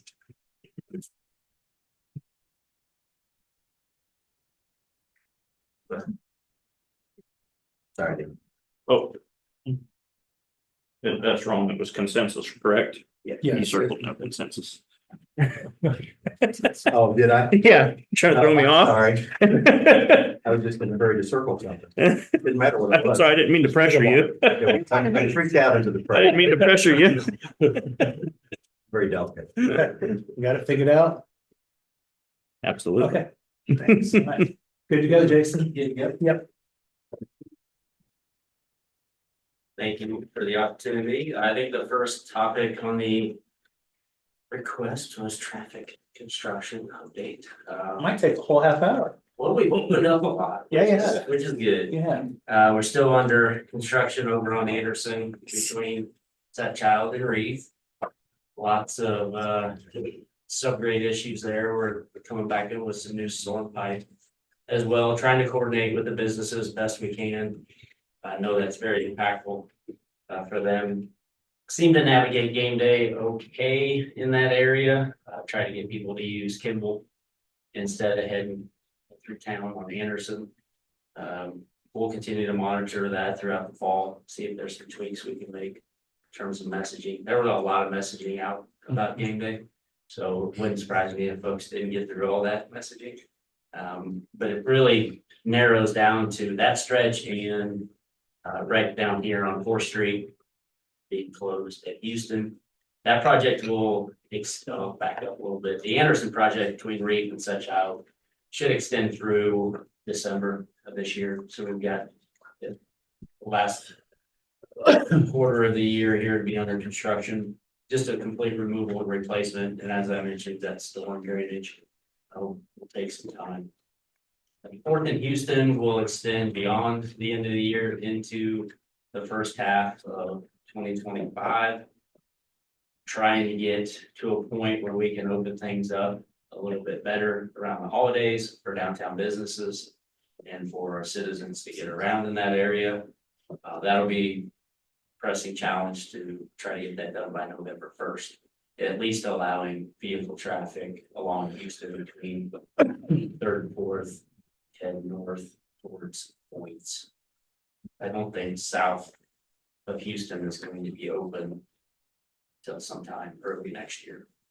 So we'll continue to, again, work with businesses, the contractor, all the holiday events to try to accommodate pedestrian and vehicle traffic.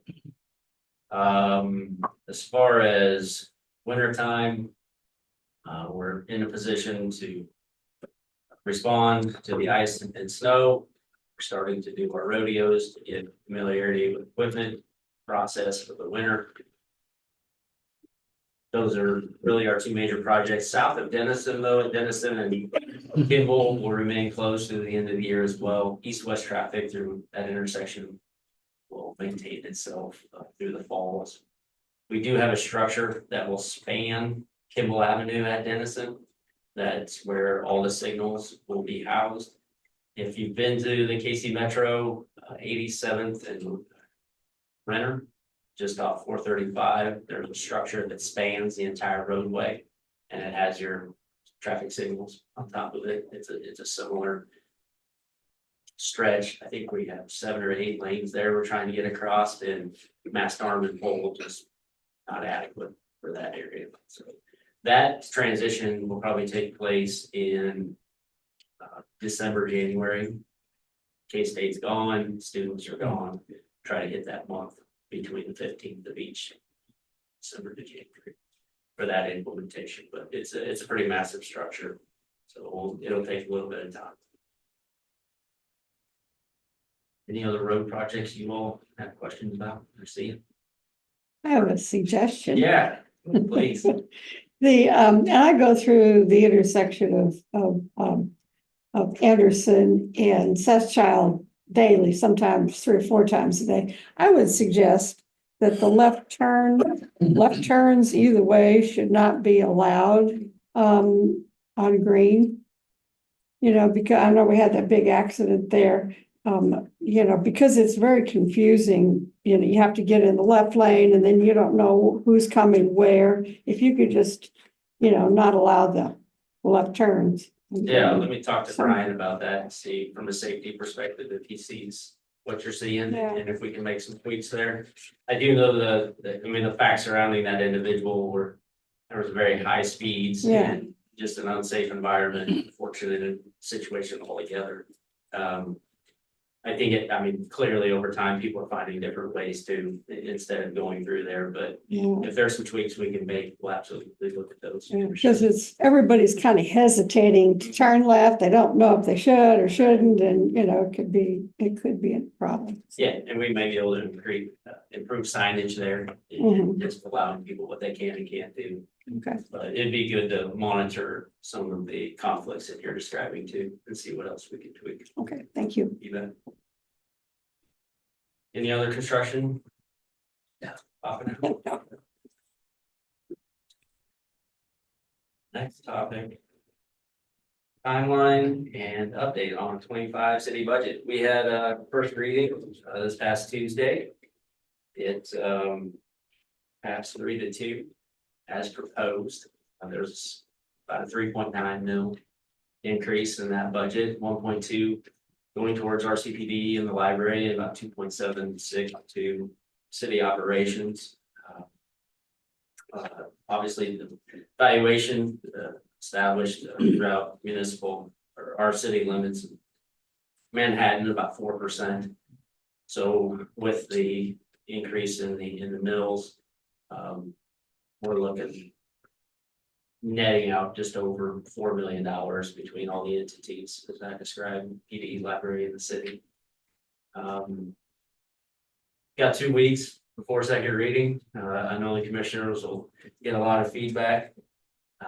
We are not paying our people any more in 25 than they earned in 24. Our general fund actuals in 2023 were 39 million.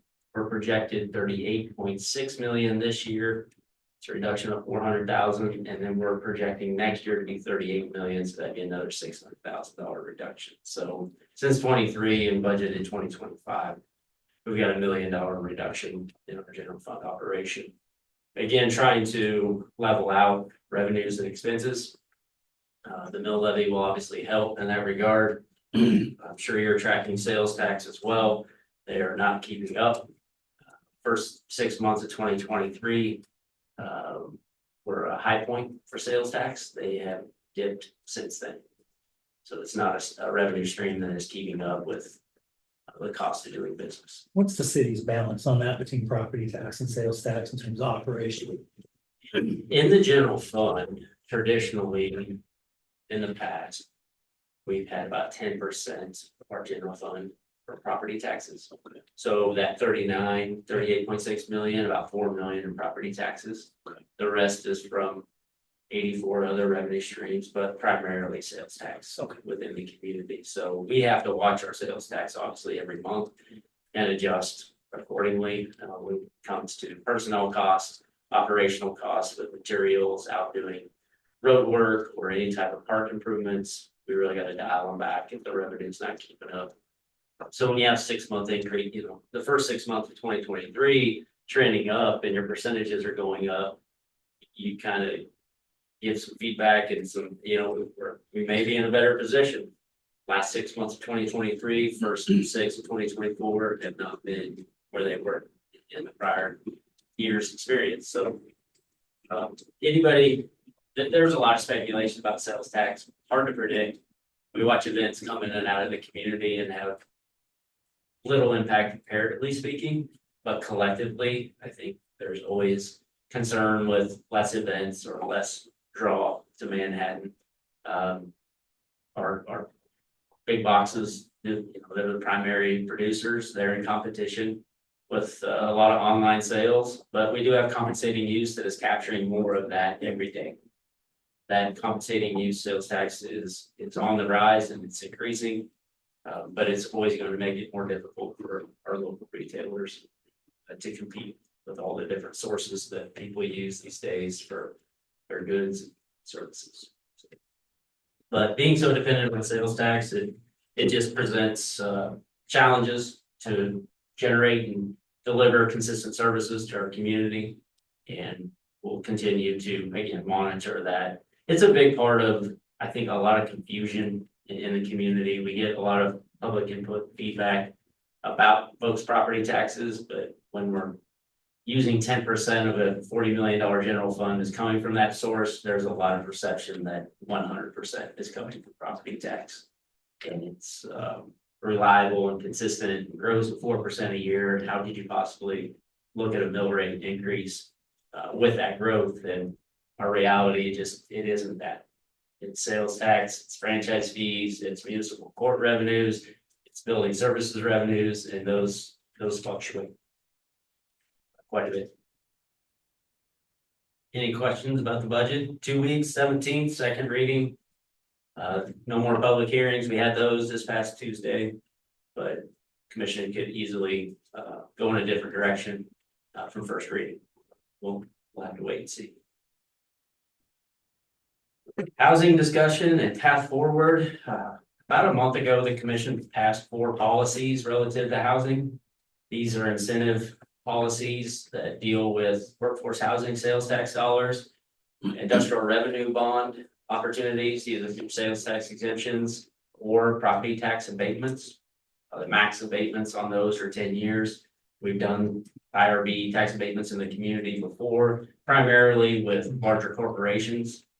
Civics Plus, Off Florence, those are the types of user groups we've done those deals with in the past. More recently, K-State Foundation, their office buildings they're constructing off Kimball.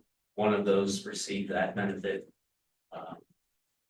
So it's an opportunity to look at new residential and leveraging that tool. If it meets the criteria the governing body put forward within the policy and their consideration of the overall development agreement would meet the needs of the commission, they may be able to extend that benefit back to a developer builder.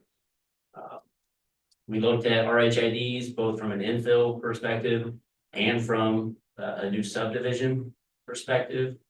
RHIDs used to be the Rural Housing Initiative Development, and now it's more broad. It's beyond rural part of the state, and it's a reinvestment housing initiative. So it has the potential to look at property tax from a TIF perspective, tax increment finance perspective. Those can be set up for up to 25 years, and you can look at incremental revenues over time, going back towards costs and expenses associated with that development. We've been leaning in more towards keeping on a subdivision growth scenario, augmenting and facilitating still benefit districts. And then if RHIDs are pursued, the property taxes would go basically pay off that public infrastructure quicker. We're not seeing a lot of support for the, that cash incentive with an RHID to the developer, or to cover a lot of the developer private costs, but more of that public infrastructure. So the water line, sewer line, streets, storm are all part of a subdivision. In a scenario where your property taxes could be $4,000 for your home and you have a $4,000 special assessment, you can take both of those payments and put them towards the infrastructure, which we traditionally structure our benefit districts for 20 years to special assessments. In that scenario where they're equal, it would narrow it down to 10. So the specials would be paid off in that 10-year period. And then after that 10-year period, that $4,000 in property tax would go back to the entities of the city, county, school district. That's an example. And that's really where we're leaning in towards, because our developers and builders are telling us they're not all that excited about not having benefit districts and the ability to put that public infrastructure on the front end using the city's mechanism that we've traditionally done for the last 30 years. So I'm not sure you're gonna see a developer builder take that risk and ask for an incentive in a different way, but it's possible. We'll wait and see what the developer builders want to do. So we got those four tools out there from a policy standpoint. October 1, we'll start taking applications. We'll process those, we'll work with the developers, we'll guide them on all the rules and all the steps in the application process. And then in April, whatever we have received as of October, we'll bring to the commission for their consideration and guidance. See what projects and what scenarios they're more in favor of than others, or if they'd like us to work additionally with that developer on a different alternative, we'll do that at that time. But we're gonna give ourselves 6 months to work with developers on applications, then bring back to look for execution and guidance from the commission in April. Any questions on that? Within a month, we have about 12 different, a dozen or so developer projects of interest. So we've seen a real lull in building permits and subdivision growth in Manhattan, and perhaps this can spark that and get some things going. We've talked with the commission about, turning the valve on at this point in time. They always have the flexibility to turn it off. It's not like these programs have to be in place for any period of time. If there's a resurgence and a rate decrease and we see a real push without the incentives, then perhaps they take a different form or go away. They have that flexibility as well. The last topic was the new city manager update and timeline. Danielle Doolin is currently city manager of Warrensburg. She'll be joining us as the new city manager October 14th. It's a Monday, second week there in October. So we've got a little over a month of the interim status that I'm currently in before Danielle arrives. Have had a lot of warm receptions and a lot of inquiries to meet and call and engage with Danielle. She's obviously doing a job in Warrensburg, and we've asked a lot of folks to wait till the 14th of October. She'll be available and ready and willing to engage with the community. Just a lot of excitement around it, and we're excited too for her to start, and look forward to working with her. Any specific questions about Danielle or that process or that timeline? If I remember right, she's originally from Kansas, or she went to school here. Right? Yeah, she grew up in Western Kansas, undergrad here at K-State, got her MPA at KU, worked in the KC metro area, Lenexa, Prairie Village, Mission Hills, and then took a role with Warrensburg as an assistant city manager, and then became Public Works interim director for a period of time before moving into the position for the last 3+ years as city manager. Gotta watch those Western Kansas people. That's right. Yeah. That's right. You do have to keep an eye out. Okay. What's the status of Aggieville? So we are roughly about halfway through on infrastructure. If you start at the northwest corner and kind of move on a diagonal through the district, we're about halfway. We are finalizing design for 12th Street from Morrow to Laramie. BHS is targeted to deliver a guaranteed maximum price by roughly February of next year.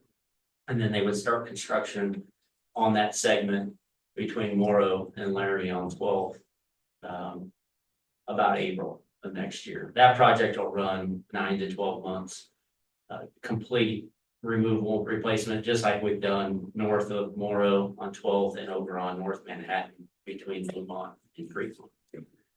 Our next design phase around January 1st of 2026 will be Morrow.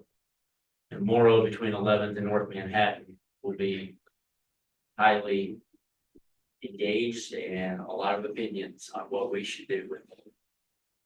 We would like to start that design early 2026 and have construction initiated by early 2027.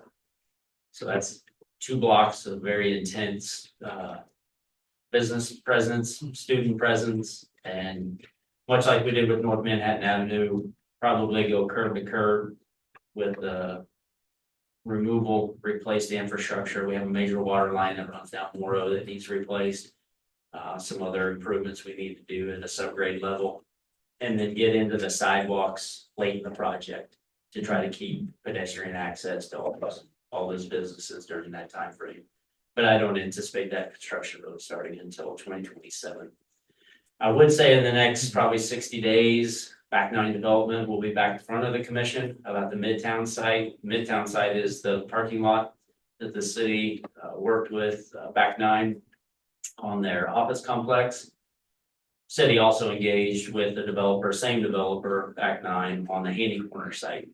That Handy Corner site was a performance-based agreement, and that window has closed on that agreement, so it is no longer in effect for the Handy Corner.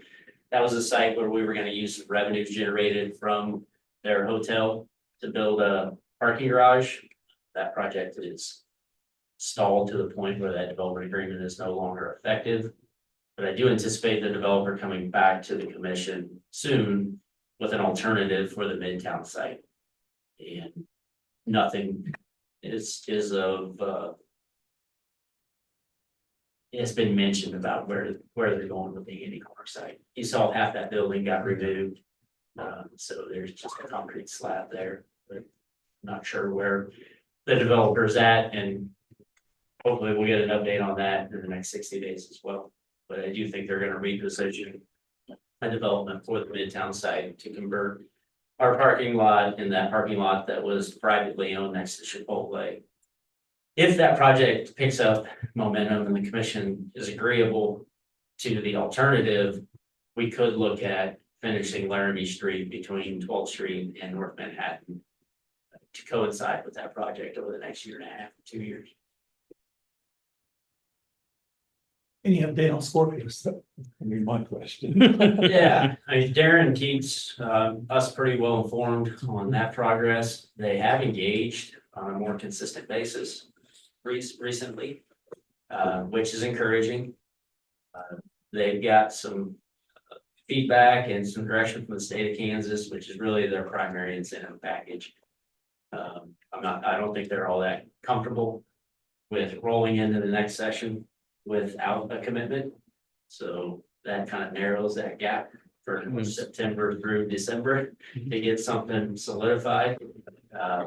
So they're working diligently to see if they can get to a point where they satisfy the state. And then they would be approaching the city and Potawatomi County. And you know, it's hard to predict just exactly if that's gonna happen or not.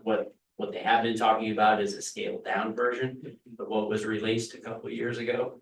So I do think they're trying to identify and proceed with a facility at some level. And again, they got a lot of details to work out. They don't own the land at this point. They don't have deals with the city, the county, or the state. They're negotiated based on terms from a couple of years ago, so we all recognize we're gonna have to update those and gain political support before any of it really probably moves forward. So a lot to come, but conversations have been continuing. Okay. Good deal. Yep. I think that covers it for me. Any other topics? Okay. All right. Thank you Appreciate for the your time, time. Jason. Thanks, Jason. Commissioners, next you have Caitlin Smith and the WIC contract at 11. Hi, Caitlin. Thanks for coming.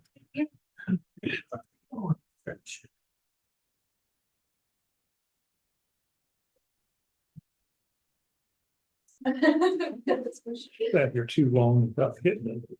I know, it drives me nuts. Drives me nuts. Another one of those security things, you know. That is technology. Computers are about like Fort Knox anymore. Yeah. No, that's my question. It's gonna have to. Well, it's. Is it just? What's, because it's all there now. Yeah, exactly. I saw that several things. Yeah, I was happy to see no contribution. The purpose. So it's all good stuff that I saw. And when she saw something like it, there's some management issue, like they saw it there. It should prove stuff that affects their purchasing. Yeah, and then be good to talk about that. Yeah, I think that's good. Good.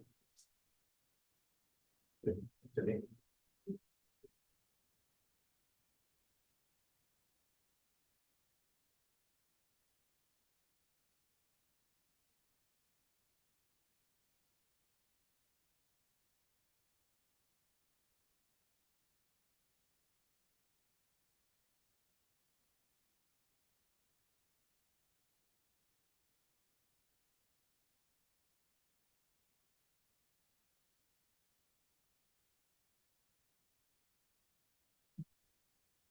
Ready for the weekend, Caitlin? Yes.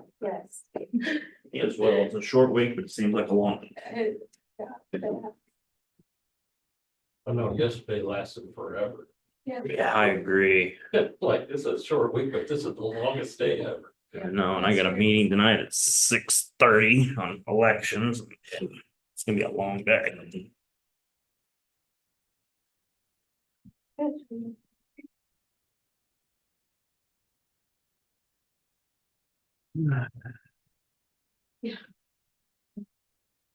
Warming up out. A lot warmer than left the house. Did not hear that. I knew it was coming. That's good. Oh, it's good, before check it out. That's my own. Oh, yeah.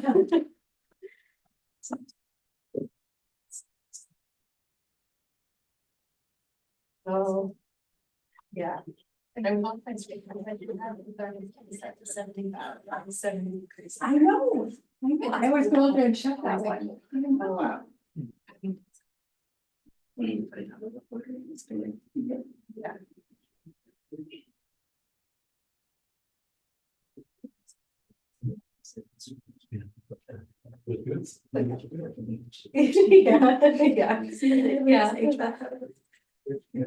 Doesn't take much. Yeah. I told her I like her video. I mean, right? Diapers. I don't think she's seen it. It's like regular diapers. Yeah. It's just like over. No. Yeah. Very. Why does that make you happy? I don't know. It's just, I don't know. I like babies. This is the same question.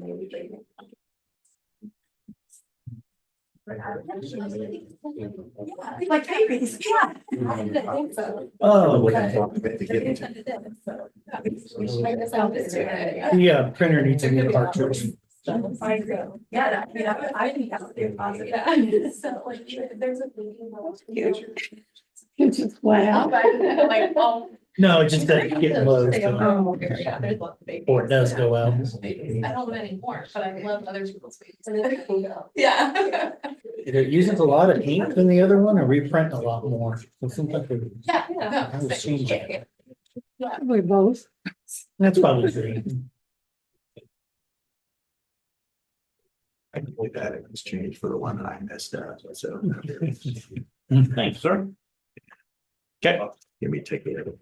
recycle it. Thank you.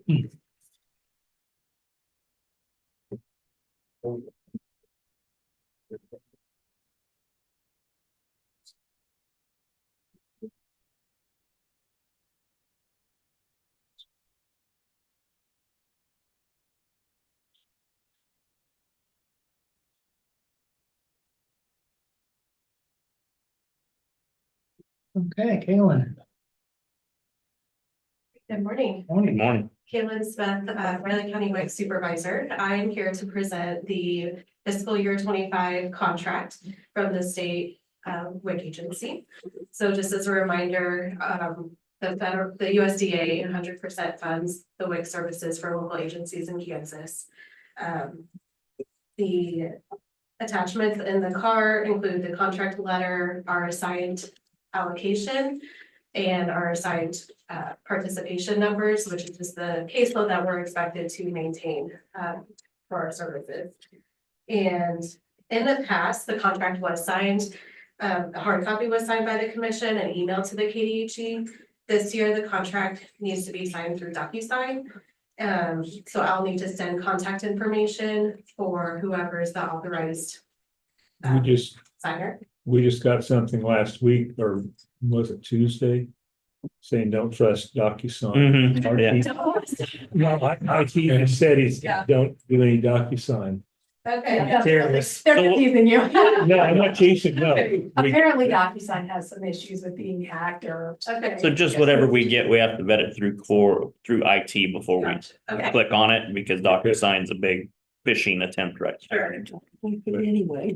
So You just said. I hate that, actually. yeah, so I don't think it'll come directly to me. I have to give the state the authorized person to sign. So if you do decide that's me, I could set that through IT, but Mhm. I just need the person that you would like to sign. Probably the chair, since you said the Yeah. board signed it in the past, so it should be Chairman Ford. Okay, so I'll give the state Okay. contact Be information. careful before you click.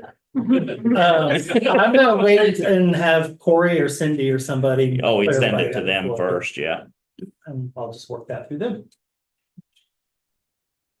Any questions that I can answer about the contract? It does say draft on the contract. The state agency said that that language has been finalized and there won't be any other changes before the official contract would be emailed. So we we don't sign this, Need you to If it's make a draft. motion to authorize the chair to sign it, because he'll get it. get an actual real Mhm. copy, not a draft copy. But just in looking at the numbers, it says around 130,000 goes to food, you know. That must be what the WIC people spend on local Oh, food. Yeah. sure. But then the other thing it says, because the other things, there's one of the participation thing. The nutrition education and breastfeeding education. Those numbers come in just under 200, but anyway, you take those off. If we spend 193 there, 130 for food, we're spending $800,000 to give out 130,000. So the 129,000 is what our participants actually spend at the grocery stores when they're redeeming their WIC benefits. I know, but like I say, but we're spending 800,000 to give out 129. What the numbers Well, look like. 129,000 per month. So it's 1.5 million for the last fiscal year. 129 per month. Oh, it says, oh, okay. Say each month. Well, then that. Okay, that makes more sense, yeah. It just didn't. Yeah. The numbers didn't make sense. Okay, yeah. I missed that part. And our assigned participation number is 2,564 clients. Right now, I pulled the August 2024 numbers. We're at 2,751. So we're already over our assigned participation for the next fiscal year.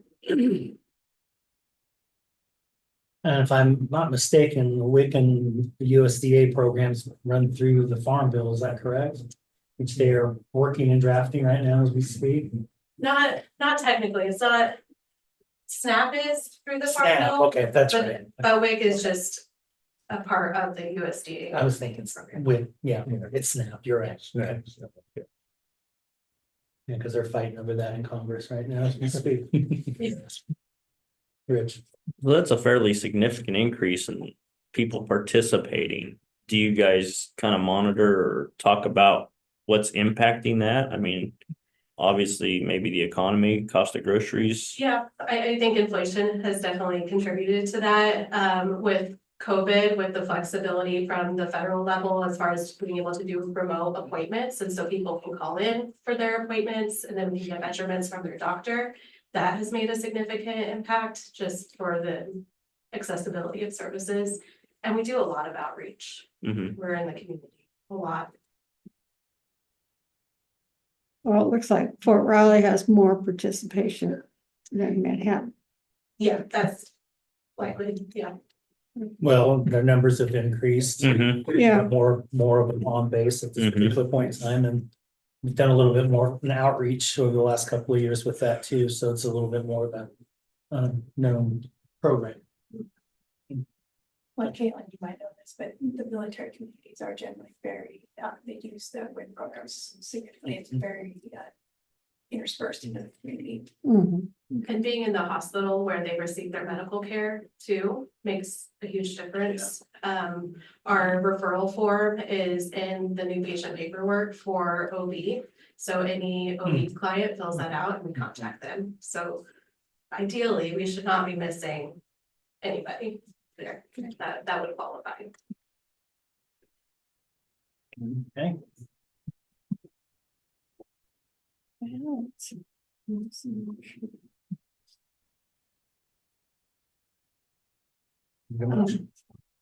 Well, I would make a motion, that the Kansas WIC local agency contract be approved for year 2025 to continue WIC services to Riley County, Fort Riley, and Pottawatomie County residents. I'll second. Okay, it's been moved and seconded. Will WIC local agency contract to be approved for fiscal year 2025 to continue WIC services to the Riley County, Fort Riley, and Pottawatomie County residents. All in favor? Aye. Thank you, Kaylee. Thank you. I'll give them. Sounds good. Yeah, come on. Thank you. Have a good weekend.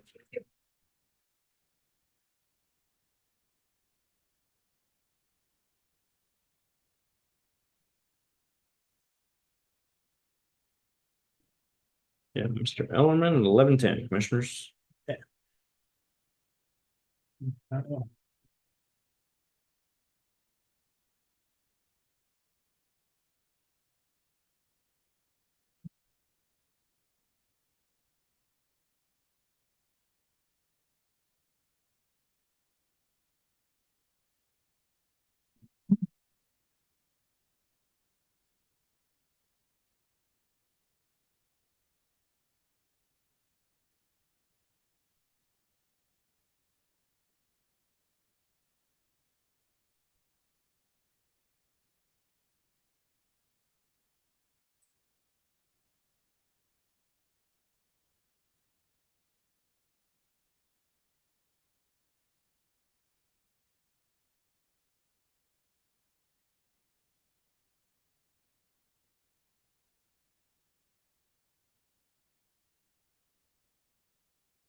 So the sign on in the front of your front yard has changed, been updated. Yeah, it says the right thing, sold. Yep.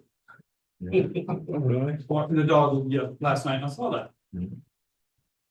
Good for you, congrats, got that done.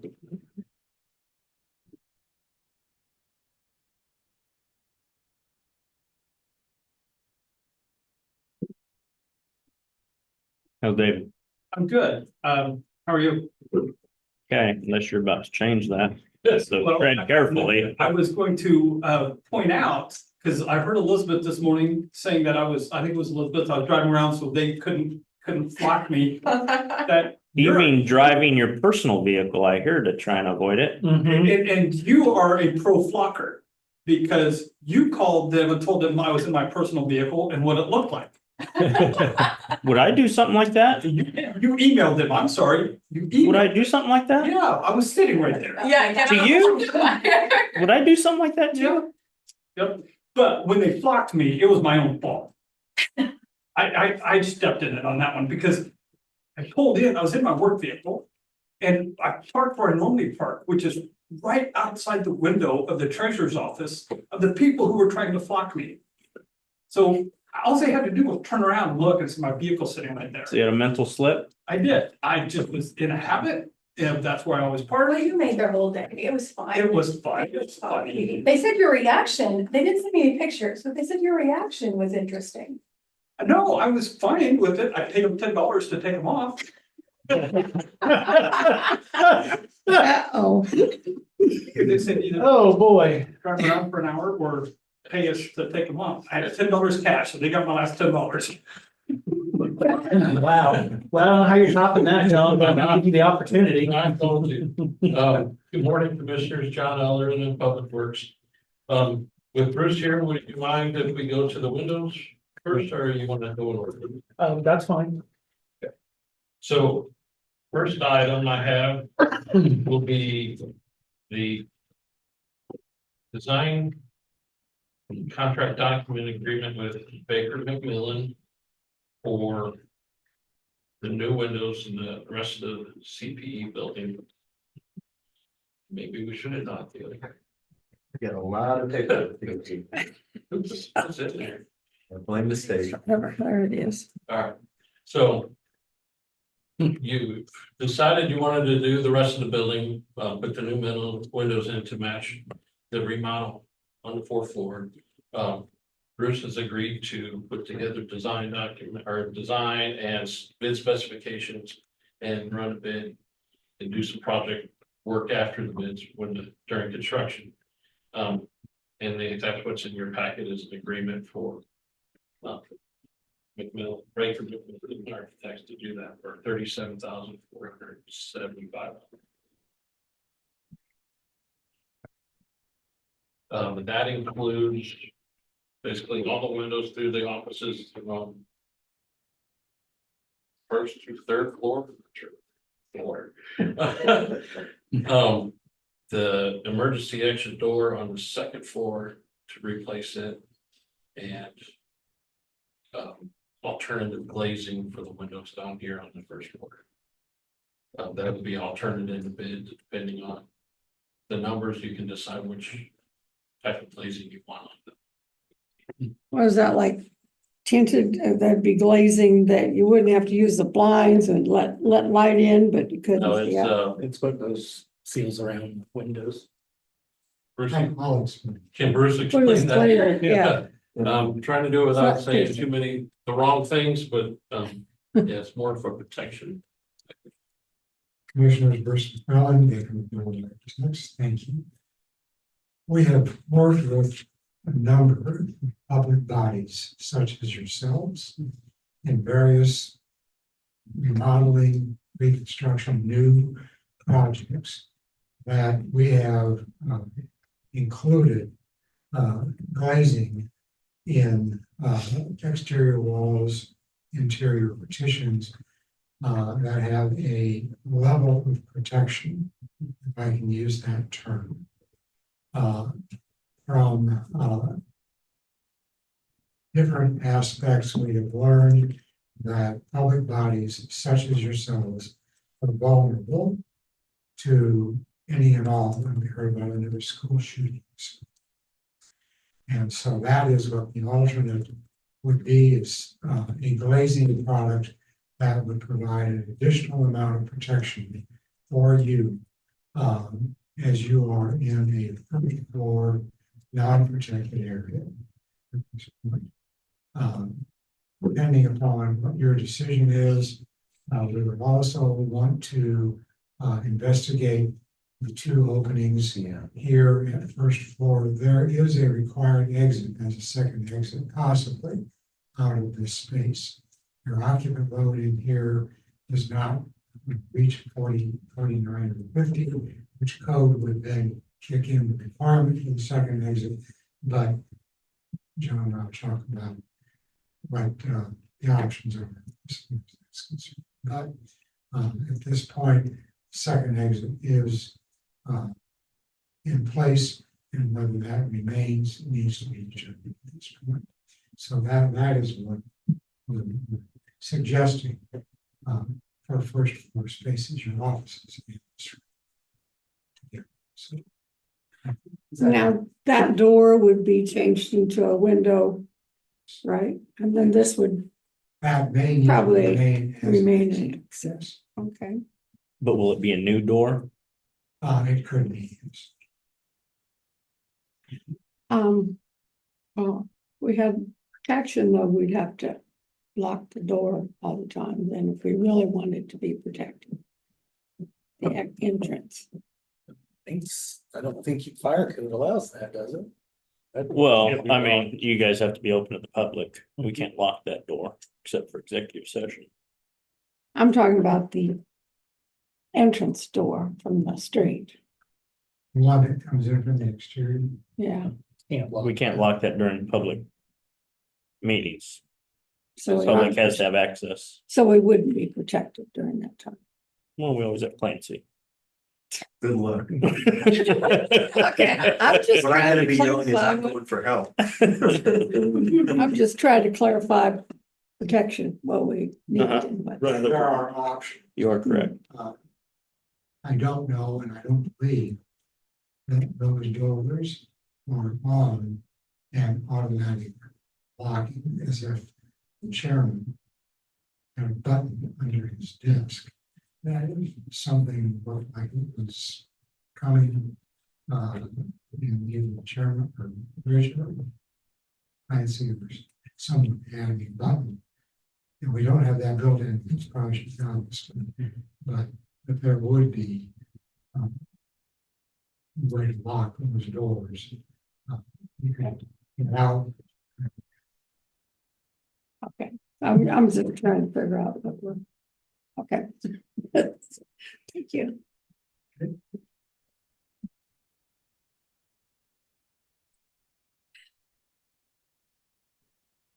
Well, I guess, yeah, what is. The contract spells out pretty basically what we just talked about, if you're okay with that. Approval, signature and.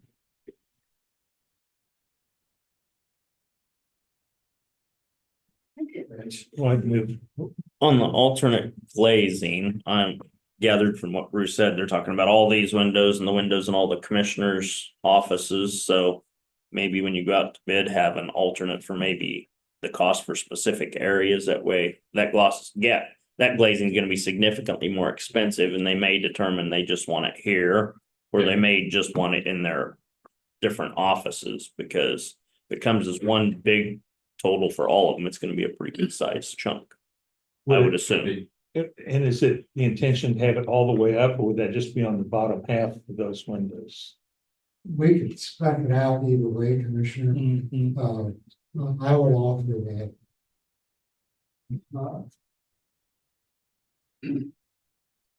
Most vulnerable, of course, is the lower sash. That's what I would. And in respect to Rich's question, we could do it on a unit price, so that X number, you could do it that way. That's going to be more expensive, probably, but we could do it on a unit price in the alternate. Obviously, the quantity, the more you include, the price gets more reasonable. But we could do it for. You need a new mic too now. Without a unit price. We could do it for this room, and perhaps the exit door over here, however that works out. And then for any additional above and beyond, we could do that as a unit price. So I don't And know about would put offices. all the way back. These. Because I don't know about the offices. In the basement. Don't worry about.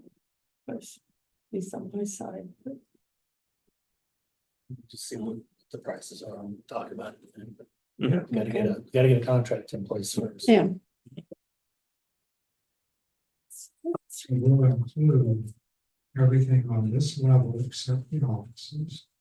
And anything on that in the building.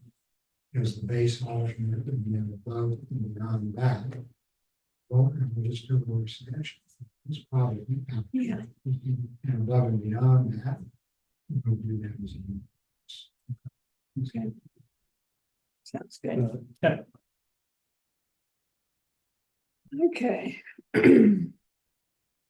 Well, I would make a motion to approve the agreement with Baker McMillan Architects, PA for the Courthouse Plaza East Window Replacement Project. A second. It's been moved and seconded to approve the agreement with Baker McMillan Architects, PA for the Courthouse Plaza East Window Replacement Project. All in favor? Aye. Chair, please sign.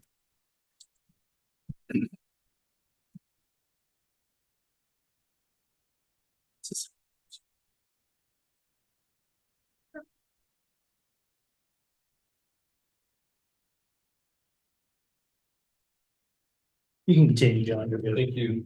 The next item I have here is a couple agreements with KDOT for the roundabout projects. First one being probably the easiest is a just an agreement with KDOT acknowledging the roundabout at 24 and K113 Sutchild Road.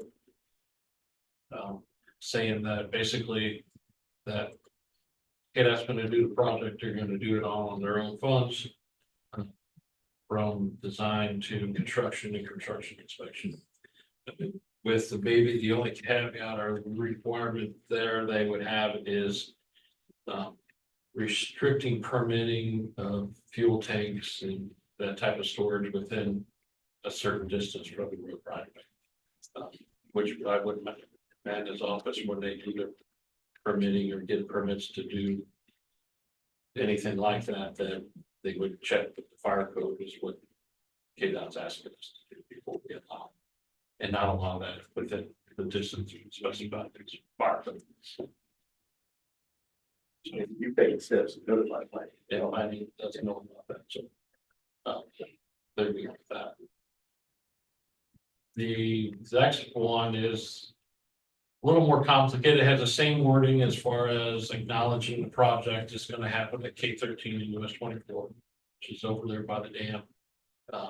And there's part of that project is they're buying right away along Dam Road to kind of relocate Dam Road. Thank you. As they do that to fit the roundabout in the intersection.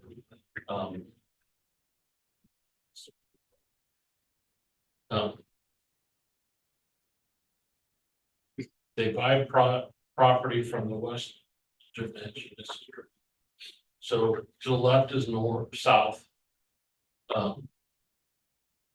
Highway 24, this is theirs down here. They're buying property from the west side of Dam Road. They're gonna, as the roundabout comes around, they're gonna come out there, rerun Dam Road there and tie back into the south side of theirs. When they do that, when the project's all completed and finished, they'll turn Dam Road back over to the county. And for the township maintenance to begin probably somewhere here at the end of the curve. Just typical at other places, how they, when they turn over their maintenance of the roads. So as project completed, the road that comes in here right now in this place will be moved up here and around the property. South into theirs. So that agreement there tells us or agrees with KDOT that when the project's over, they'll give us that right away to maintain and have an ownership of.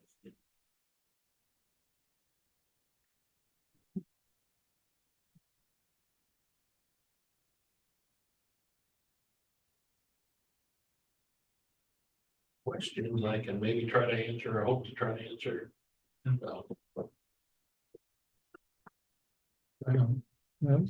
Pretty typical of how KDOT works things. They buy right away off to reroute or do something to a county or a city road, side road. they'll mine the right of way and then turn it back over to the local unit.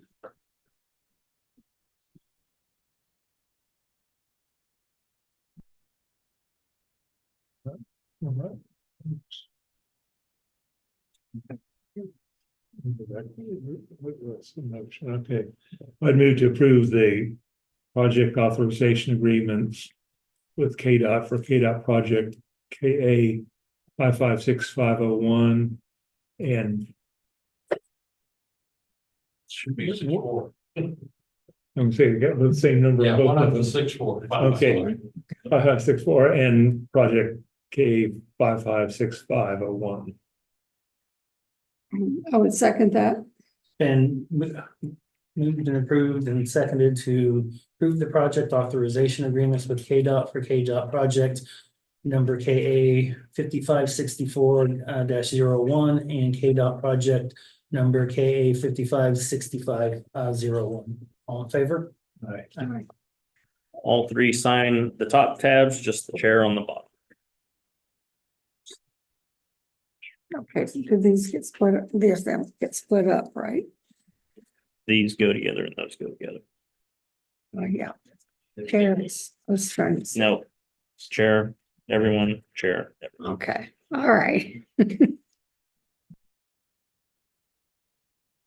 Yeah, why don't you take this section? I'll ever make it easier.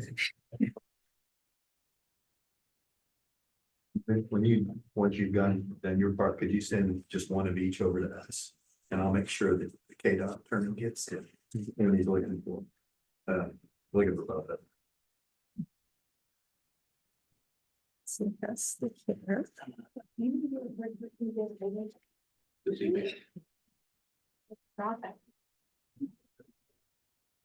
That we- You did, yeah. So in this case, not. Ours. Yeah. Answer my phone when people call, I think I'm gonna need something. So I heard you need a bit of. I'll be hit by it, I will hear that. Which is funny.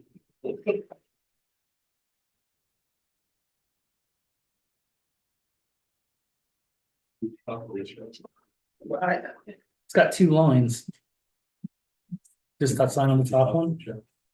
Yeah, I see that, yeah. Well, it says by, so I guess I put it by the by, I guess. I don't know. Either one, it doesn't matter. As long as your If signature's we on have, there. if you need two signatures, that's what it's, yes.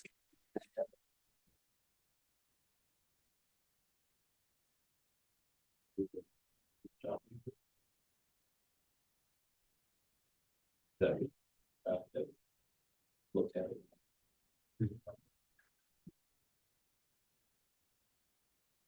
Chili.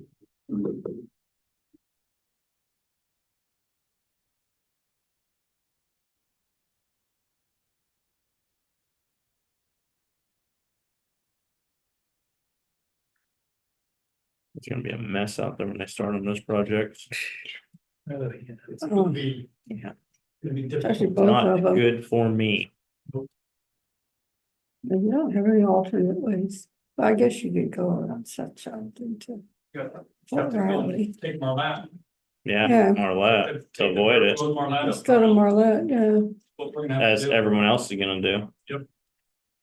The Marlette Suffield intersection will have a temporary traffic signal. Oh, she still wants to sign. Yeah. That's what I have to say. Gotcha. Or take, people going north could take, East Road. Take- Keats, Yeah. The only other option. That's the only other way to really go. Mhm. But hopefully Anderson will be done by then. You think? Let me count on it.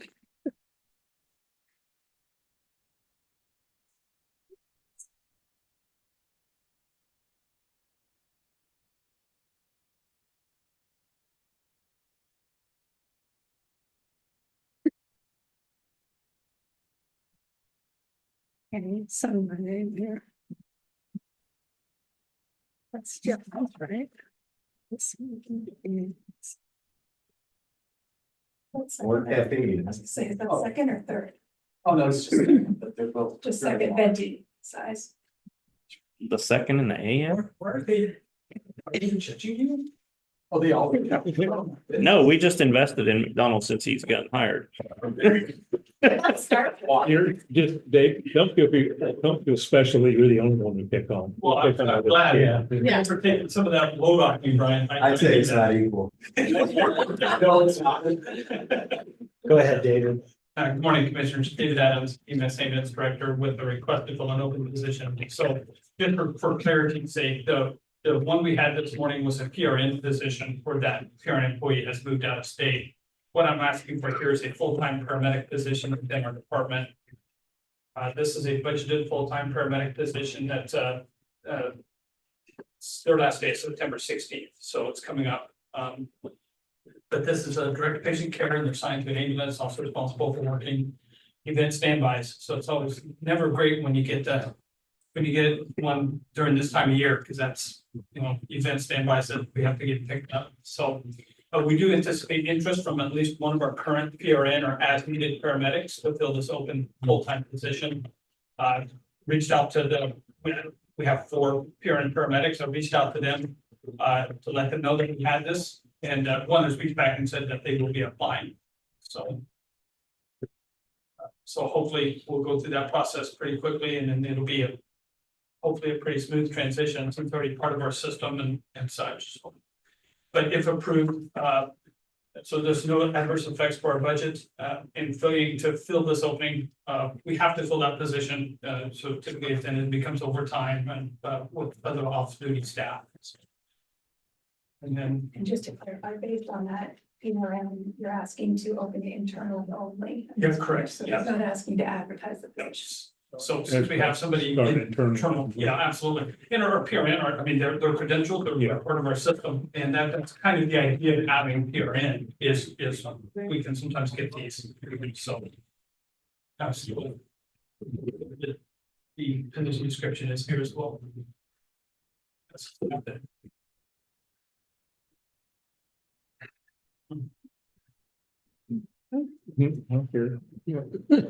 I would make a motion to fill an open full-time paramedic position within the EMS ambulance department. Second. It's been moved and seconded to fill an open full-time paramedic position within the EMS ambulance department. All in favor? Aye. Aye. All 3, please sign. Thank you, Commissioner. Thank you, David.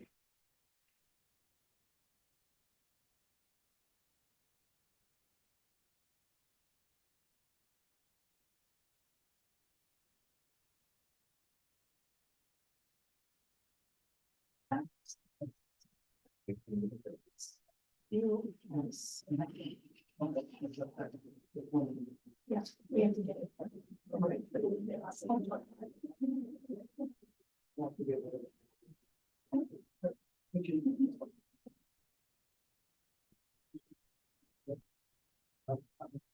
Okay. That's the last item on the agenda. I don't have anything else today. So I do have something real quick, unless you. Go ahead, you first. Just wanted to have you check your calendars. You got a fence view request. It's not one you've been on your. That's new. It will be up north. I'll get to you the material so you can review the materials. I'd like you to look at your calendars for potentially doing this on September 23rd in the afternoon. That would be after intergovernmental. And potentially on the afternoon of the 26th. That's Monday, that Monday and that Thursday. I don't know where to take either one of those days. It's gonna work. Yeah. Okay, if you don't get, thank you. 26, we got that soil conservation too. Is that okay, I had this, I thought maybe I'd marked this out, I wasn't sure, so. I can't do the 23rd. What was the other date? You can't do. 26, we can't, we've got a house already.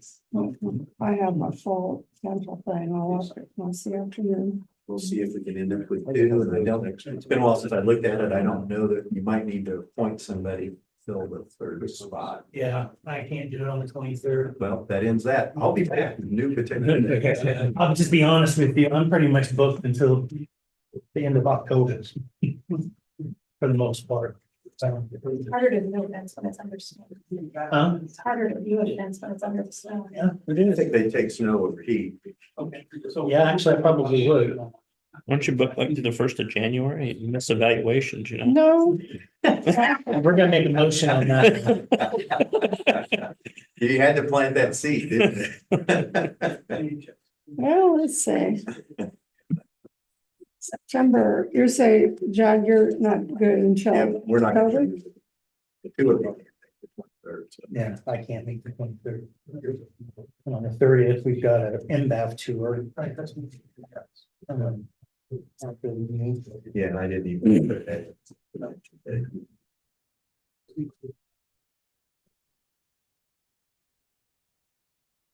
Is that the 30th, is it 12? Yeah. And that's what time of day? Is the end bath thing? 1:30 to 4? What it said. Yeah, I think that's right. It takes a while to get through that place. I might be able to do like a Friday morning. Did we discuss that the last time we had this discussion? Oh, we've talked about that, it's that kind of flexibility if you're interested in doing it, so you could look at the. The same 2 dates, well, excuse me, just the one day, the 23rd, well, no, because that's commission meeting. And I So can't do that. you're talking Friday. So. We could do the 27th. In the Yeah, morning, 27th. Sunday afternoon, we got the alumni center celebration, but that's not till 4. Yeah, Catherine, how about you on the morning? 27th in the morning, yeah. we could do the morning on the 27th. On till, no. Figure out if that makes sense. I assume probably maybe 9 o'clock or so. In terms of a start time, 9 to 9:30. I'll check with the landowner because that's not one of the applicant, because that's not one of the dates, but I'll get back to you. So I appreciate that. And speaking of other things, I've got a email from Lori Bishop from the Flint Hills Volunteer Center.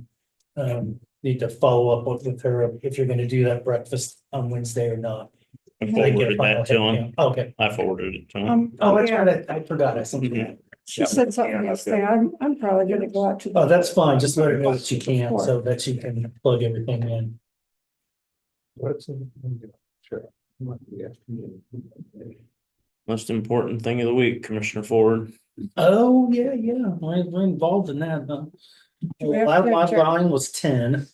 Line was The 10. line was 10 in favor of K-State. I know, I'm not digging that. That's surprising. And the over and under was 45. You got So a new coach and I still got the same team. Quarterback, rookie quarterback. Yeah.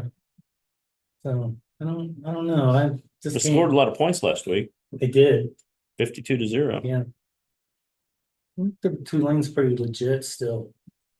So, I think we're gonna have a lot of the players on our team played in that game 2 years ago. I think they'll have revenge on their mind. I don't think they're gonna let this one slip away. So I'm gonna go 31-19 K-State. Greg? You had 35-10. Oh, man. Catherine, I've got 42-27 K-State. Clancy. 39-26. Yeah, everyone's right in there. I had already written down 35-14. So, Like I said, I had mine down here. We lost. huh? I had the same with John last week, I had to change it. We shall see. A lot riding on it. 11 a.m. Yeah. on ESPN. Yep, I'll have to listen on the radio. They'll be working I on thought it was house. NBC. That's Kansas City game tonight. Oh, the Kansas, Chiefs game. okay. I want lots of points in that game. I got both quarterbacks on my fantasy league. Just give me lots of points. I don't care who wins. Just give me lots of points. I don't care who wins. Oh, in the end, I mean, it's whatever. Seems But, I mean, counterintuitive. Yeah, I know. I just need Patrick and Lamar to give me points. That's all. Good game. I think it is going to be a real good game. I do. Okay, well, that's all I've got. Me too. I'll move to adjourn the September 5th meeting. I would second that. It's Been moved and seconded to adjourn the September 5th meeting of the Riley County Commission. All in favor?